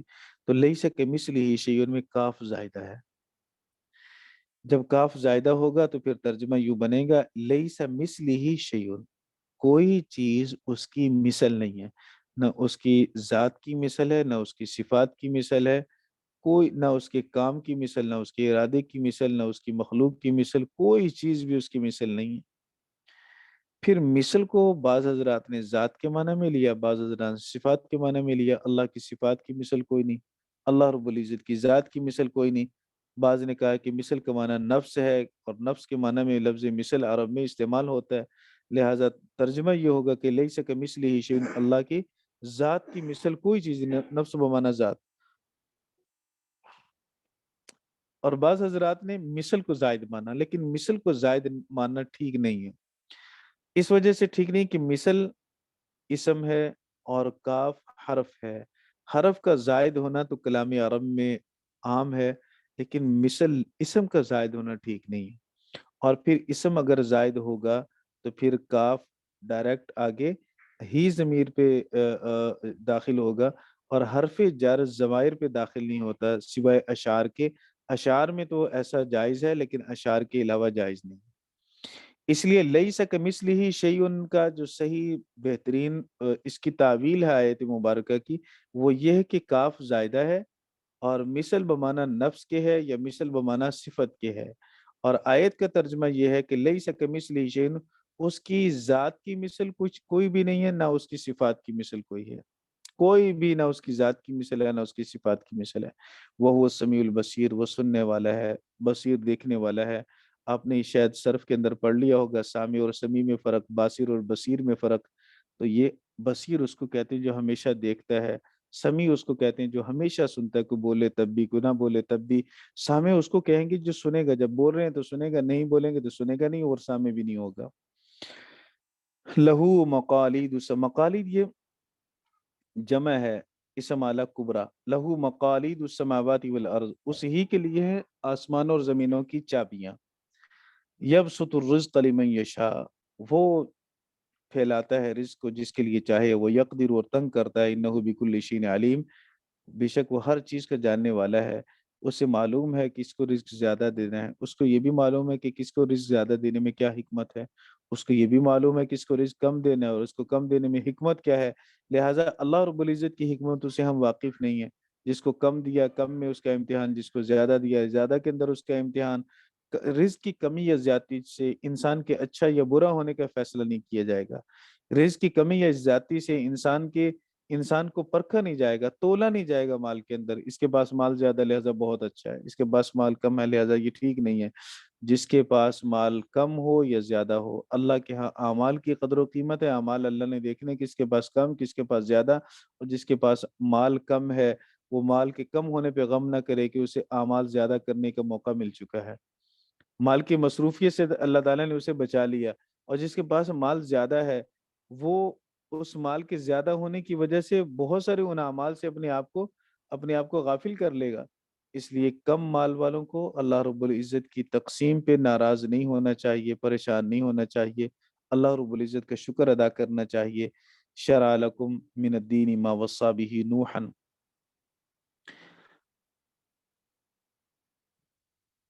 فرمایا اس نے تمہارے لیے دین کا وہی طریقہ مقرر کیا جس کا تاکیدی حکم اس نے نوح علیہ الصلوۃ والسلام کو دیا، ما وصى به نوحا، نوح علیہ الصلوۃ والسلام اللہ کے پہلے رسول ہیں، اگرچہ احادیث مبارکہ میں سیدنا آدم علیہ الصلوۃ والسلام کو بھی پہلا رسول قرار دیا گیا، لیکن سیدنا آدم علیہ الصلوۃ والسلام پہلے رسول اس معنی میں ہے کہ وہ غیر تشریعی رسول ہیں، یعنی انہیں کوئی شریعت تو نہیں دی گئی تھی، اللہ رب العزت نے انہیں جینے کے اور زمین پر رہنے کے کچھ طریقے ارشاد فرمائے، اور وہ ان طریقوں کے لیے تو وہ رسول تھے، لیکن کوئی تشریعی حکم اللہ تعالیٰ نے کہ انہیں شریعت قانون کتاب ابھی عنایت نہیں فرمایا تھا، اور سیدنا نوح علیہ الصلوۃ والسلام کو جو پہلا رسول قرار دیا جاتا ہے تو وہ اس معنی میں دیا جاتا ہے کہ وہ پہلے تشریعی رسول ہیں، پہلے شارع ہیں سیدنا نوح علیہ الصلوۃ والسلام، اس سے پہلے توحید، رسالت اور معاشیات کی تعلیم تو تھی، توحید کی تعلیم تھی لا الہ الا اللہ کی صورت میں، رسالت کی تعلیم تھی چونکہ سیدنا آدم علیہ الصلوۃ والسلام رسول ہیں، اور پھر معاشیات کی یعنی زندہ رہنے کے طور طریقے یہ چیزیں بتلائی گئی، باقی احکام وہ نہیں تھے، تو سیدنا نوح علیہ الصلوۃ والسلام وہ پہلے رسول ہیں جو احکام لے کر آئے، وہ پہلے رسول ہیں جنہوں نے شرک کا مقابلہ کیا، وہ پہلے رسول ہیں جن کی شریعت میں محرم عورتوں سے نکاح کو حرام قرار دے دیا گیا، سیدنا آدم علیہ الصلوۃ والسلام کی شریعت میں تو جائز تھا، پھر اللہ رب العزت نے اس آیت مبارکہ میں ارشاد یہ فرمایا، شرع لکم من الدین ما وصى به نوح والذی اوحینا الیک، اور وہ جن کی طرف ہم نے وحی کیا، اور وہ جو ہم نے وحی کیا آپ کی طرف، وما وصینا به ابراہیم وموسیٰ وعیسیٰ، یہ وہ اولو العزم پیغمبر ہیں جن کا ذکر ہم پہلے بھی پڑھ چکے ہیں، اور جس کا تاکیدی حکم ہم نے ابراہیم علیہ الصلوۃ والسلام کو دیا، موسیٰ کو دیا، سیدنا عیسیٰ بن مریم علیہ الصلوۃ والسلام کو دیا، وہ تاکیدی حکم یہ ہے کہ ان اقیم الدین، کہ وہ دین کو قائم رکھیں، اقامت دین سے کیا مراد ہے، اقامت دین سے مراد یہ ہے کہ دین کے ارکان کی تعدیل، دین کے ارکان کی حفاظت، فکری اعتقادی گمراہیوں سے اپنے آپ کو بچا لینا، یہ ہے اقامت دین، اور اسی کے اندر یہ چیز بھی داخل ہے کہ دین میں جو احکام ہو ان پہ دوام ہو، مواظبت ہو، ہمیشگی ہو، وہ بھی اس کے اندر داخل ہے، یہ یاد رہے کہ یہ خطاب انبیاء علیہ الصلوۃ والسلام کو ہے، ان اقیم الدین، دین کو قائم کرو، ولا تتفرقوا فیہ، اور اس میں تفرقہ نہ کرو، متفرق نہ ہو جاؤ، لہٰذا سارے انبیاء علیہ الصلوۃ والسلام کے اصول دین ایک ہیں، اصول دین کے اندر اگر اختلاف ہو تو یہ تفرقہ ہے، اور فروع دین کے اندر اگر اختلاف ہو اور وہ اختلاف بھی صحیح ہو، قیاس شرعی کے مطابق ہو یا شرعی دلائل کے مطابق ہو، تو وہ اختلاف فرقہ بندی نہیں کہلاتا، اگر دلیل صحیح نہ ہو تو وہ تو تفرقہ ہے، لیکن اگر دلیل صحیح کی بنیاد پر آپس میں اختلاف ہو تو وہ تفرقہ نہیں ہے، انبیاء علیہ الصلوۃ والسلام اصول میں مشترک تھے، توحید، رسالت اور قیامت اور اس کے علاوہ جو اصولیات ہیں اس کے اندر ان کا اشتراک تھا، لیکن ہم سب جانتے ہیں، قرآن پاک بتلاتا ہے، احادیث مبارکہ بتلاتی ہیں کہ ان انبیاء علیہ الصلوۃ والسلام کے فروعی احکام کے اندر اختلاف تھا۔ جو سیدنا موسیٰ علیہ الصلوۃ والسلام کی قوم پہ اللہ تعالیٰ نے سخت احکام بھیجے ہیں، وہ عیسیٰ بن مریم علیہ الصلوۃ والسلام کی قوم کے لیے نہیں آئے، ان کے لیے نرمی ہے۔ اس سے پہلے انبیاء علیہ الصلوۃ والسلام کے جو فروعی احکام تھے تو ان کے اندر بھی اختلاف ہے۔ تو لہٰذا ان اقیم الدین ولا تتفرقوا فیہ کا مطلب یہ نہیں ہے کہ آپ فروعی اختلاف کو بھی فرقہ واریت قرار دیتے ہیں۔ فروعی اختلاف فرقہ واریت نہیں، بالخصوص ائمہ مجتہدین کا اختلاف فرقہ واریت نہیں ہے۔ اس لیے خطاب براہ راست انبیاء علیہ الصلوۃ والسلام کو ہے، اور انبیاء علیہ الصلوۃ والسلام میں کوئی بھی فرقہ پرور نہیں ہے، جبکہ ان کی شریعتوں میں آپس میں اختلاف ہے۔ اور چونکہ اللہ کا حکم تھا تو اللہ کا حکم ایک دلیل صحیح ہے۔ اس لیے میں نے عرض کیا کہ امت محمدیہ میں اصول کے اندر جو لوگ مشترک ہیں آپس میں، لیکن فروعات کے اندر اختلاف ہے، تو اور وہ اختلاف بھی دلیل صحیح کی بنیاد پر ہے، جیسے ائمہ اربعہ کا ہے، ہر ایک اپنے اپنے اجتہاد میں، قیاس میں، وہ اپنی اپنی جگہ پہ ٹھیک ہے، تو وہ ایک دوسرے پہ فتوے بھی نہیں لگاتے، وہ ایک دوسرے کے خلاف کوئی ایسی مہمیں بھی نہیں چلاتے، تو اس وجہ سے وہ فرقہ، ان کو فرقہ نہیں کہا جائے گا۔ وَلَا تَتَفَرَّقُوا فِيهِ كَبُرَ عَلَى الْمُشْرِكِينَ كَبُرَ عَلَى الْمُشْرِكِينَ،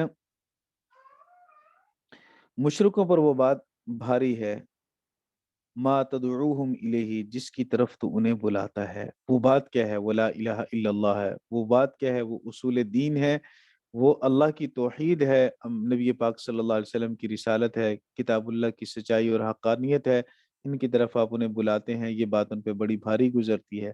اللہ یجتبی الیہ من یشاء، اللہ جسے چاہتا ہے اپنی طرف اسے کھینچ لیتا ہے، چن لیتا ہے، اجتبا کر لیتا ہے، وہ یہدی الیہ من ینیب، اور وہ ہدایت دیتا ہے اپنی طرف جو اس کی طرف رجوع کرتا ہے۔ مولانا ایک تو جذب قبل العمل ہے، اور دوسرا جذب بعد العمل ہے۔ ایک کھینچنا عمل سے پہلے ہے، عمل بعد میں ہو رہا ہے، اور اسے ہدایت پہلے دی جا رہی ہے، اسے کھینچا اپنی طرف پہلے جا رہا ہے۔ تو اللہ رب العزت نے ہدایت کے صراط مستقیم پر آنے کے، چلنے کے دو طریقے بیان فرمائے ہیں۔ ایک تو ہے اجتبا، اللہ یجتبی، اللہ خود کھینچ لیتا ہے، دل میں بات ڈال دیتا ہے، جیسے حضرت ابو سفیان کے دل میں بات ڈالی۔ باپ ابو جہل ہے، بیٹا اکرمہ ہے، اکرمہ بن ابی جہل صحابی رسول ہے، اللہ تعالیٰ نے ان کے دل میں بات ڈالی۔ تو ایک تو اجتبا یوں ہوتا ہے کہ ہر طرف سے کفر کے اندھیرے ہیں، لیکن دل میں بات ایمان کی ٹھوک دی گئی، ڈال دی گئی، اور وہ ایمان کی طرف آگے۔ اور دوسرا وَيَهْدِي إِلَيْهِ مَن يُنِيبُ، وہ لوگ دین کی طرف راغب ہوتے ہیں، اور جب وہ دین کی طرف راغب ہوتے ہیں تو اللہ رب العزت انہیں ہدایت دیتا ہے۔ تو ہدایت کو لینے کے ایک طریقہ یہ کہ اللہ چن لے کسی کو۔ کتنے لوگ ایسے ہیں جنہوں نے لا الہ الا اللہ محمد رسول اللہ پڑھا، موت آ گئی، ساری زندگی کفر میں گزری، کلمہ پڑھا، عمل بھی نہ کیا، اور صرف کلمہ شہادت پڑھا اور اس کے بعد موت آ گئی، تو یہ اجتبا ہو گیا۔ اللہ رب العزت نے انہیں چن لیا، کھینچ لیا اپنی طرف، اور اللہ تعالیٰ نے انہیں سیدھا جنت تک پہنچا دیا۔ اور کچھ لوگ وہ ہیں جو ہدایت پر آنے سے پہلے وہ اللہ رب العزت کی طرف رجوع کرتے ہیں، اور وہ علی وجہ البصیرت اللہ کی طرف رجوع کرتے ہیں، پھر اللہ تعالیٰ انہیں ہدایت دیتا ہے، اور ہدایت دینے کے بعد پھر وہ اعمال صالحہ کرتے ہیں، انہیں توفیق ملتی ہے اعمال صالحہ کی۔ تو یہ دو طریقے، یہ دو انداز ہیں اس میں۔ وما تفرقوا الا من بعد ما جاءهم العلم بغيا بينهم، اور اللہ رب العزت فرماتا ہے کہ وما تفرقوا، اور وہ جدا جدا نہیں ہوئے مگر اس کے بعد کہ ان کے پاس علم آ گیا۔ جہالت کی وجہ سے وہ جدا تفرقے میں نہیں پڑے، بلکہ ان کا تفرقہ میں پڑنا ضد کی وجہ سے تھا، حسد کی وجہ سے تھا، آپس میں ایک دوسرے کے ساتھ بغض کی وجہ سے تھا۔ لہٰذا یہ سنگین جرم ہے۔ جہالت کی وجہ سے کوئی بھٹکے، اندھا ہونے کی وجہ سے کوئی کنویں میں گرے، کھڈے میں گرے، تو وہ قابل رحم ہے، لیکن ایک بندہ جان بوجھ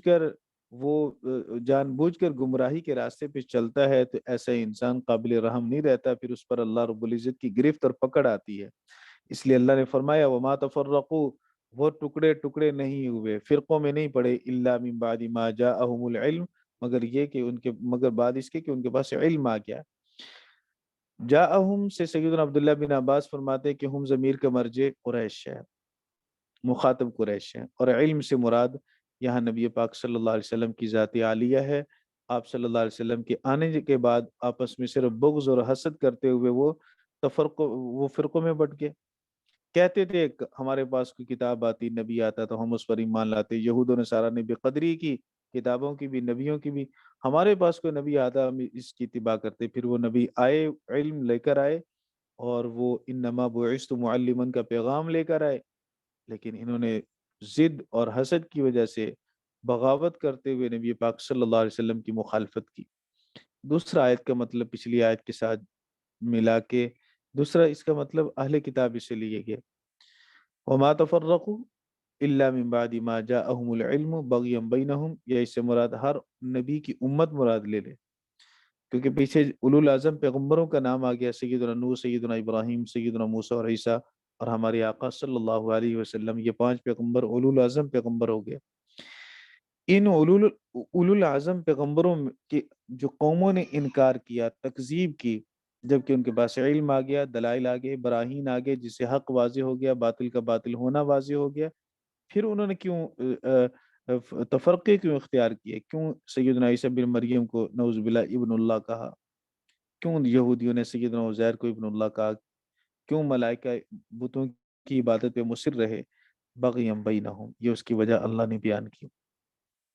ولولا کلمۃ سبقت من ربک، اگر تیرے رب کی طرف سے کلمہ سبقت نہ کر چکا ہوتا، الی اجل مسمی، مدت مقررہ تک، یعنی قیامت کے دن تک، لقضی بینہم، تو ان کے درمیان فیصلہ کر دیا جاتا۔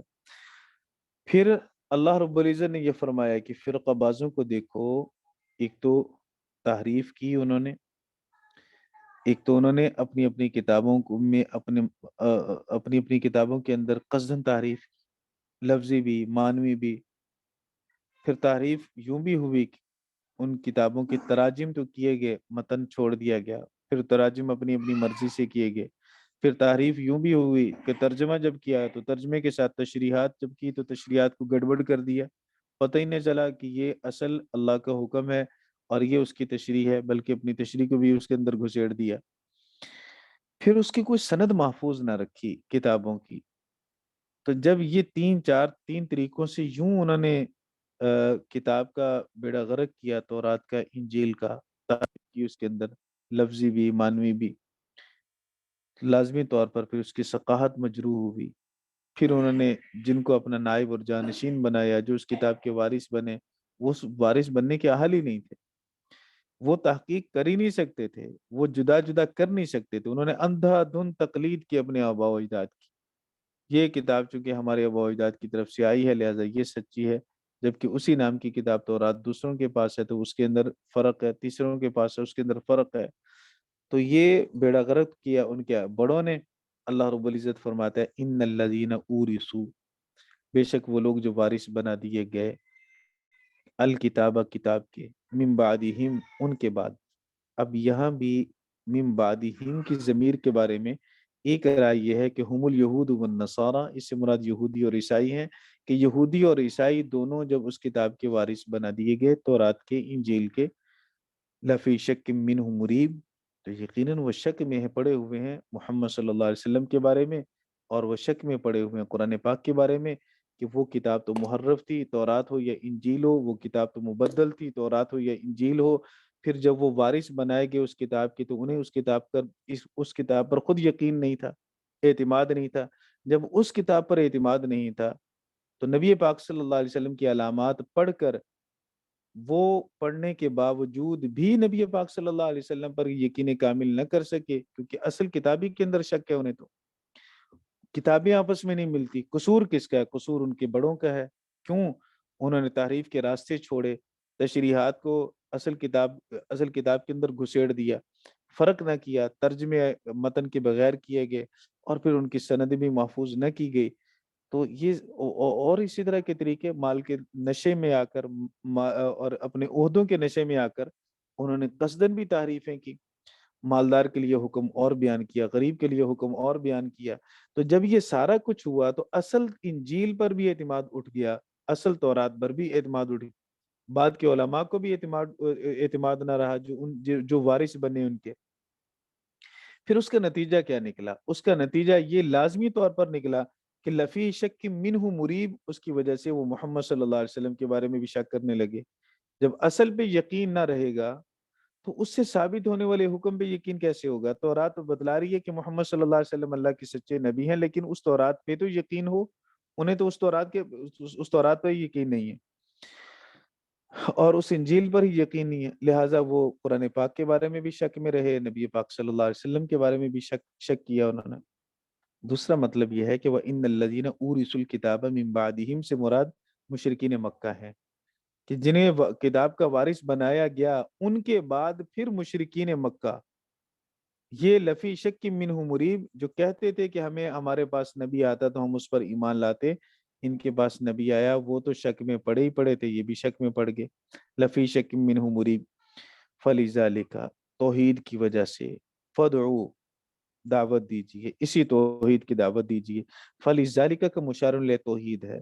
پھر یہاں اللہ تعالیٰ نے 10 جملے بولے، فَدْعُوا 1، وَاسْتَقِمْ كَمَا أُمِرْتَ 2، وَلَا تَتَّبِعْ أَهْوَاءَهُمْ 3، وَقُلْ آمَنْتُ بِمَا أَنزَلَ اللَّهُ مِنْ كِتَابٍ 4، وَأُمِرْتُ لِأَعْدِلَ بَيْنَكُمْ 5، اللَّهُ رَبُّنَا وَرَبُّكُمْ 6، لَنَا أَعْمَالُنَا وَلَكُمْ أَعْمَالُكُمْ 7، لَا حُجَّةَ بَيْنَنَا وَبَيْنَكُمْ 8، اللہ یجمع بیننا 9، وإلیہ المصیر 10۔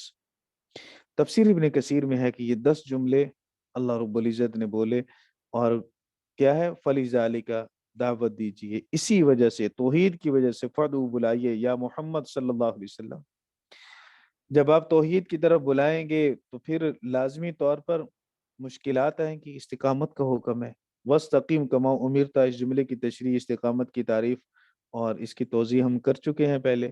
تو وَاسْتَقِمْ كَمَا أُمِرْتَ میں جہاں یہ ہے کہ آپ استقامت اختیار کیجئے، کما امرتا، جیسے آپ کو حکم دیا گیا، توحید پر ایسے مستقیم رہیے جیسے آپ کو اللہ رب العزت کی طرف سے حکم کیا گیا، اللہ نے توحید آپ کے سامنے بیان کر دی۔ ساتھ اس میں یہ بھی تعلیم ہے کہ فَدْعُوا، دعوت دیجئے، لیکن دعوت کے ساتھ آپ کا عمل بھی ہونا چاہیے، جیسے ہم نے پیچھے پڑھ لیا، وَمَنْ أَحْسَنُ قَوْلًا مِّمَّنْ دَعَا إِلَى اللَّهِ وَعَمِلَ صَالِحًا۔ تو اسی طرح یہاں بھی فرمائے کہ فَدْعُوا، دعوت دیجئے، پکاریے، بلائیے انہیں، وَاسْتَقِمْ، اور استقامت کے اندر پھر عمل داخل ہے، کہ آپ داعی کے لیے لازم اور ضروری ہے کہ داعی کے ساتھ عمل کی قوت بھی ہو، تبھی اس کی زبان کے اندر تاثیر پیدا ہوگی، اور عمل پر استقامت بھی ہو۔ اگر عمل پر استقامت نہ ہوئی تو پھر بھی وہ برکات ظاہر نہیں ہوں گی۔ استقامت کہاں سے ٹوٹتی ہے؟ خواہشات کی اتباع سے۔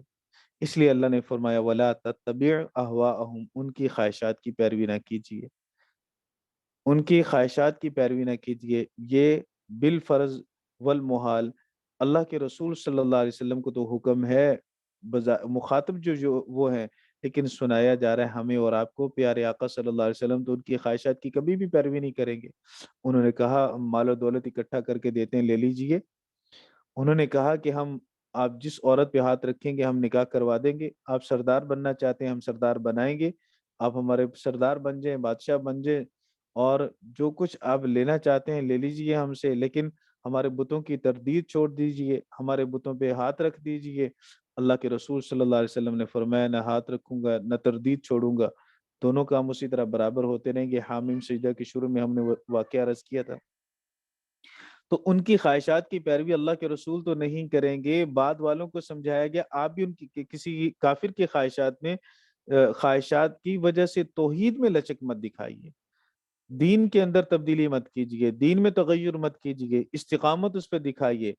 وَقُلْ آمَنْتُ بِمَا أَنزَلَ اللَّهُ مِنْ کتاب، پھر یہ اپنے داعی جو آپ کا مخاطب ہے، اگر آپ کے درمیان کوئی مشترکات ہیں اس کو بیان کیجیے، یہ آپ کی دعوت کے اندر مؤثر ہوں گے۔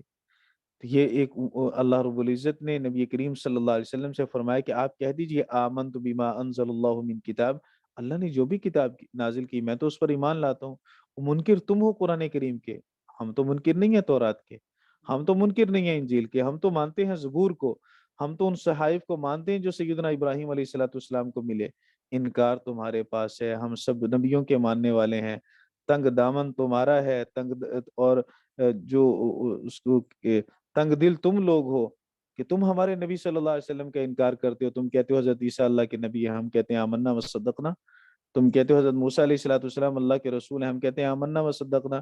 لیکن جب ہم کہتے ہیں محمد صلی اللہ علیہ وسلم اللہ کے رسول ہیں تو تم انکار کرتے ہو. تو فرمایا قل کہہ دیجئے آمنت بما انزل اللہ من کتاب، اللہ نے جو بھی کتاب نازل کی میں اس پر ایمان لاتا ہوں، وہ اللہ کی طرف سے ہے. وَأُمِرْتُ لِأَعْدِلَ بَيْنَكُمْ، اور مجھے حکم دیا گیا لِأَعْدِلَ بَيْنَكُمْ کہ میں عدل کروں تم دونوں کے، تمہارے درمیان انصاف کروں، میں کسی کے ساتھ ظلم نہ کروں. اس میں ساتھ ضمن نبی کریم صلی اللہ علیہ وسلم کے غلبہ کو بھی بیان کیا گیا، اقتدار کی طرف بھی اشارہ ہے. نظام عدل جب قائم ہوگا تو تب قائم ہوگا جب آپ کے پاس حکومت ہوگی، اقتدار ہوگا. پھر آقا صلی اللہ علیہ وسلم کو اقتدار ملا مدینہ المنورہ میں، پھر آپ صلی اللہ علیہ وسلم اسی مکہ کے حاکم بنے، تو نبی کریم صلی اللہ علیہ وسلم نے عدل و انصاف قائم کیا.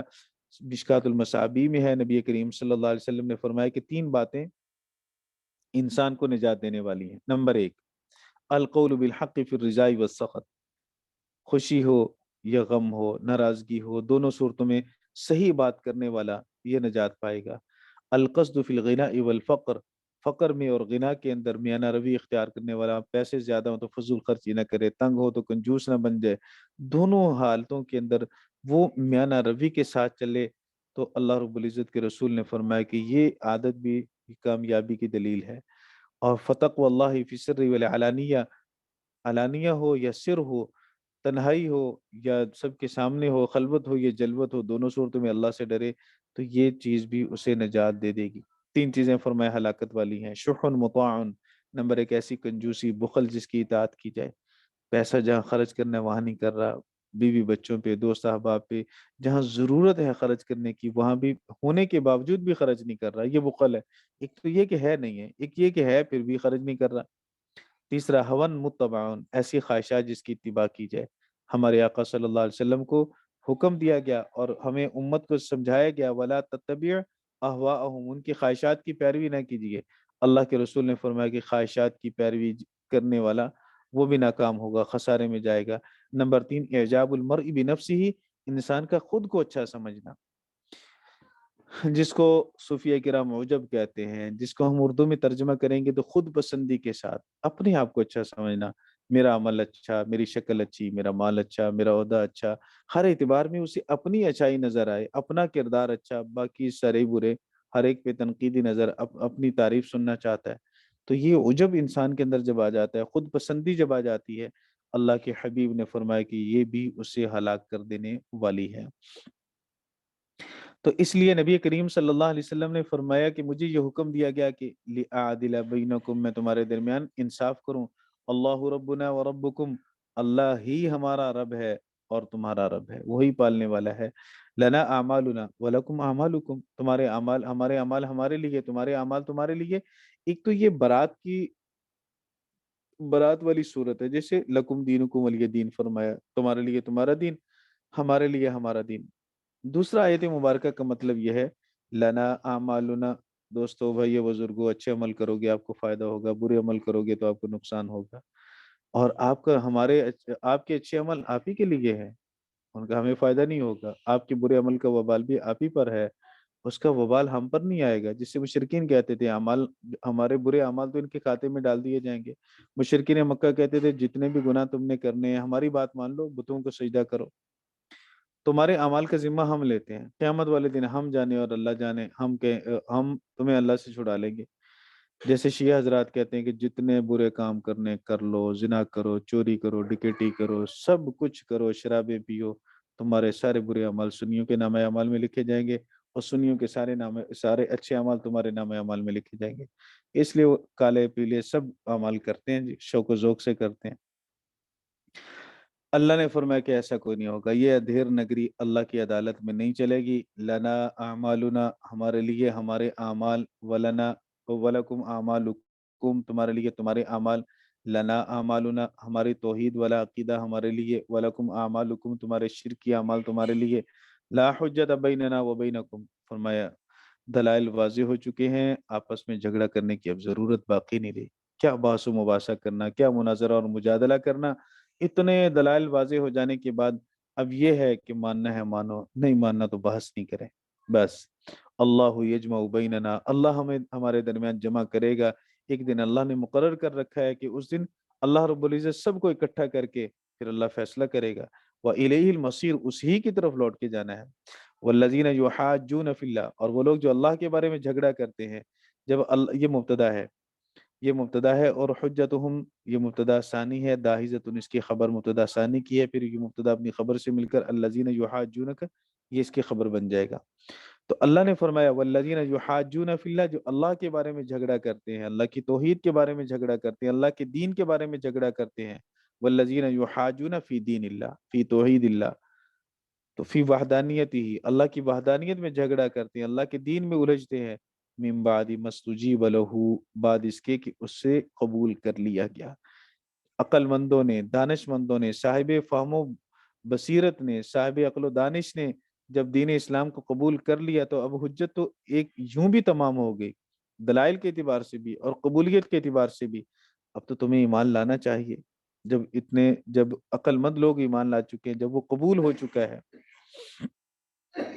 تو والذین یحاجون فی اللہ، وہ لوگ جو اللہ کے بارے میں جھگڑا کرتے ہیں، من بعد ما استجیب لہ، بعد اس کی کہ اسے قبول کر لیا گیا، حجتہم داہزۃ عند ربہم، ان کے رب کے پاس ان کا جھگڑا باطل ہے۔ داہزۃ باطلۃ کے معنی میں ان کا جھگڑا باطل ہے، فضول ہے، کوئی اہمیت نہیں رکھتا۔ جاہلوں کے جھگڑے کی کیا اہمیت ہوگی جبکہ عقل مند لوگ مان چکے ہیں۔ وعلیہم غضب، اور ان پر غضب ہوگا، غضب ان کی تنوین تعظیم کے لیے ہے۔ وَلَهُمْ عَذَابٌ شدید، اور ان کے لیے شدید عذاب ہوگا، سخت عذاب ہوگا۔ اللہ الذی انزل الکتاب بالحق، اللہ وہ ہے جس نے کتاب کو نازل کیا حق کے ساتھ۔ کتاب سے مراد قرآن ہے، اور بالحق یہ جار مجرور مل کر متعلق ہوں گے انزلہ کے۔ اللہ الذی، اللہ وہ ذات ہے جس نے حق کے ساتھ کتاب کو نازل کیا، والمیزان، اور میزان کو نازل کیا۔ میزان سے مراد اکثر مفسرین کرام نے عدل لیا، میزان سے مراد ترازو بھی ہے، میزان سے مراد عقل سلیم بھی ہے، میزان سے مراد اخلاق بھی ہے۔ اللہ وہ ہے جس نے نازل کیا کتاب کو حق کے ساتھ اور عقل سلیم کو، کہ عقل سلیم کے ذریعے سے حق بات آپ جان سکتے ہیں، حق و باطل کا فرق کر سکتے ہیں۔ اللہ نے نازل کیا کتاب کو حق کے ساتھ، پھر اللہ نے اخلاق بھی اللہ تعالیٰ نے اتارے ہیں۔ تو اخلاق ہی تو انسان کے اچھا اور برا ہونے کی پہچان بنتے ہیں، اور اچھے اخلاق حق کی طرف مشیر ہوتے ہیں، اور برے اخلاق حق کو قبول کرنے سے رکاوٹ بنتے ہیں۔ اسی طرح ترازو اس کا ترجمہ کیا گیا، اور یوں بھی کہا گیا کہ اللہ الذی انزل الکتاب بالحق، اللہ رب العزت نے کتاب کو نازل کیا حق کے ساتھ، اس میں حقوق اللہ سارے آگئے۔ والمیزانہ، میزان سے مراد عدل ہے، اور عدل بین الناس ہے، اس میں حقوق العباد آگے۔ اللہ رب العزت نے حقوق اللہ بھی اتارے، حقوق العباد بھی اتارے کہ انہیں پورا کیا جائے۔ وما یدریک لعل الساعۃ قریب، اور آپ کو کیا معلوم شاید کی قیامت قریب ہو۔ لعل الساعۃ، لعل اتیان الساعۃ، شاید کی قیامت کا آنا قریب ہو۔ پھر الساعہ یہ تو لعل کا اسم ہے اور قریبن اس کی خبر ہے، بظاہر دیکھیں تو اسم مؤنث ہے اور خبر جو اس کی مذکر ہے، لیکن یہ ضابطہ ذہن میں رہے کہ فعیل کے وزن پر جو لفظ آتا ہے وہ تذکیر و تانیث دونوں میں برابر ہوتا ہے، وہ مذکر بھی استعمال ہوتا ہے اور مؤنث بھی استعمال ہوتا ہے۔ تو قریبن بروزن فعیل، تو یہ مؤنث اور مذکر دونوں طرح ہی مستعمل ہے، اس لیے یہ شبہ نہ لگ جائے مولانا۔ اللہ رب العزت نے فرمایا شاید کی قیامت قریب ہو۔ صحابی رسول نے نبی کریم صلی اللہ علیہ وسلم سے پوچھا کہ یا رسول اللہ متی الساعہ، قیامت کب آئے گی؟ آپ صلی اللہ علیہ وسلم نے فرمایا قیامت کی تیاری کیا کی ہے؟ تو انہوں نے عرض کیا کہ یا رسول اللہ قیامت کے اعمال کے ساتھ تو تیاری نہیں، البتہ دل میں اللہ اور اس کے رسول کی محبت ہے۔ تو فرمایا المرء مع من احب الیہ۔ اس طرح کی اور بھی احادیث نبی پاک صلی اللہ علیہ وسلم کی آپ نے سنی ہوں گی۔ تو بہرحال قیامت کی تیاری کرنا اور قیامت کی یاد دل میں رکھنا یہ لازم اور ضروری ہے۔ یستعجل بها الذین لا یؤمنون بها، وہ عجلت طلب کرتے ہیں اس کی، بار بار پوچھتے ہیں قیامت کب آئے گی، جس عذاب سے ڈراتے ہو کب آئے گا وہ عذاب، کہاں سے آئے گا وہ عذاب؟ اللہ کہتا ہے یستعجل بها الذین لا یؤمنون بها، عجلت وہی کرتے ہیں اس کے ساتھ جو ایمان نہیں لاتے، والذین آمنوا مشفقون منها، اور وہ لوگ جو ایمان لا چکے وہ ڈرنے والے ہیں اس سے، قیامت سے ڈرنے والے ہیں، خائفون منہا، قیامت سے ڈرنے والے ہیں، اور یہ ڈرنا ان کا اعتقادی ہے، عقیدے کے طور پر عقلاً وہ ڈرتے ہیں، جب وہ سوچتے ہیں سارے منظر کو، قیامت کے منظر کو، قیامت کے حالات و واقعات کو جو اللہ کے حبیب صلی اللہ علیہ وسلم نے بتلائے سنائے، تو وہ پھر اس سے خوف زدہ ہوتے ہیں۔ وَيَعْلَمُونَ أَنَّهَا الْحَقُّ، اور بے شک وہ جانتے ہیں کہ وہ قیامت حق ہے، اس قیامت کا آنا حق ہے۔ أَلَا إِنَّ الَّذِينَ يُمَارُونَ فِي السَّاعَةِ، غور سے سن لو، بے شک وہ جو جھگڑا کرتے ہیں قیامت کے بارے میں، لفی ضلال بعید، وہ دور کی گمراہی میں ہے، دور کی گمراہی یعنی حق سے دور کی گمراہی۔ اللہ لطیف بعبادہ یرزق من یشاء، اللہ باریک بین ہے۔ لطیف کا معنی باریک بین بھی کیا گیا، لطیف کا معنی مہربان بھی کیا سیدنا عبداللہ بن عباس نے، اور لطیف کا معنی حضرت اکرمہ رحمہ اللہ تعالی نے محسن کے ساتھ کیا۔ اللہ لطیف بعبادہ، اللہ احسان کرنے والا اپنے بندوں پر، اللہ مہربان ہے اپنے بندوں پر۔ اس کی مہربانی کی صورت ایک یہ بھی ہے کہ یرزق من یشاء، جس کو چاہتا ہے رزق دیتا ہے۔ اس لیے جو اکابر حضرات ہیں انہوں نے اس آیت کو رزق کی کشادگی میں بڑا مؤثر قرار دیا۔ 100 مرتبہ صبح، 100 مرتبہ جو شام پڑے گا، فرمایا اس کے رزق میں کمی نہیں آئے گی، رزق میں اضافہ ہوتا رہے گا۔ اللہ لطیف بعبادہ یرزق من یشاء وہو القوی العزیز، وہ طاقت والا بھی ہے، غالب بھی ہے، لہذا جس کو وہ عطا کرے اس سے کوئی روک نہیں سکتا، جس سے وہ روک لے اسے کوئی دے نہیں سکتا، اس لیے کہ اس کا غلبہ ہر ایک پر ہے، اور وہ طاقتور اتنا ہے کہ اس کی طاقت کا کوئی مقابلہ نہیں کر سکتا۔ اللہ رب العزت ہم سب کے رزق میں، اعمال میں برکت نصیب فرمائے، اضافہ نصیب فرمائے۔ آمین۔ جی، لگتا ہے کچھ حضرات ابھی اجتماع میں جڑے ہوئے ہیں۔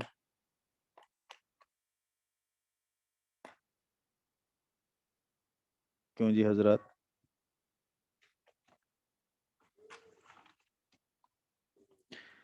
جی کون حضرات؟ ساتھی غیر حاضر ہے نا، میرے خیال جوڑ میں کچھ جوڑ رہے ہوں گے۔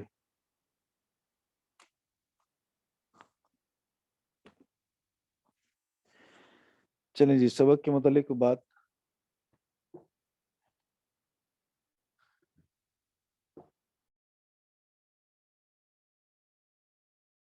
کرنا چاہیے۔ یہ سورہ مبارکہ کل مکمل ہو جائے گی انشاءاللہ، 3 رکوع اس کے، اور پھر اس کے بعد 3-4 دن کا سبق ہے۔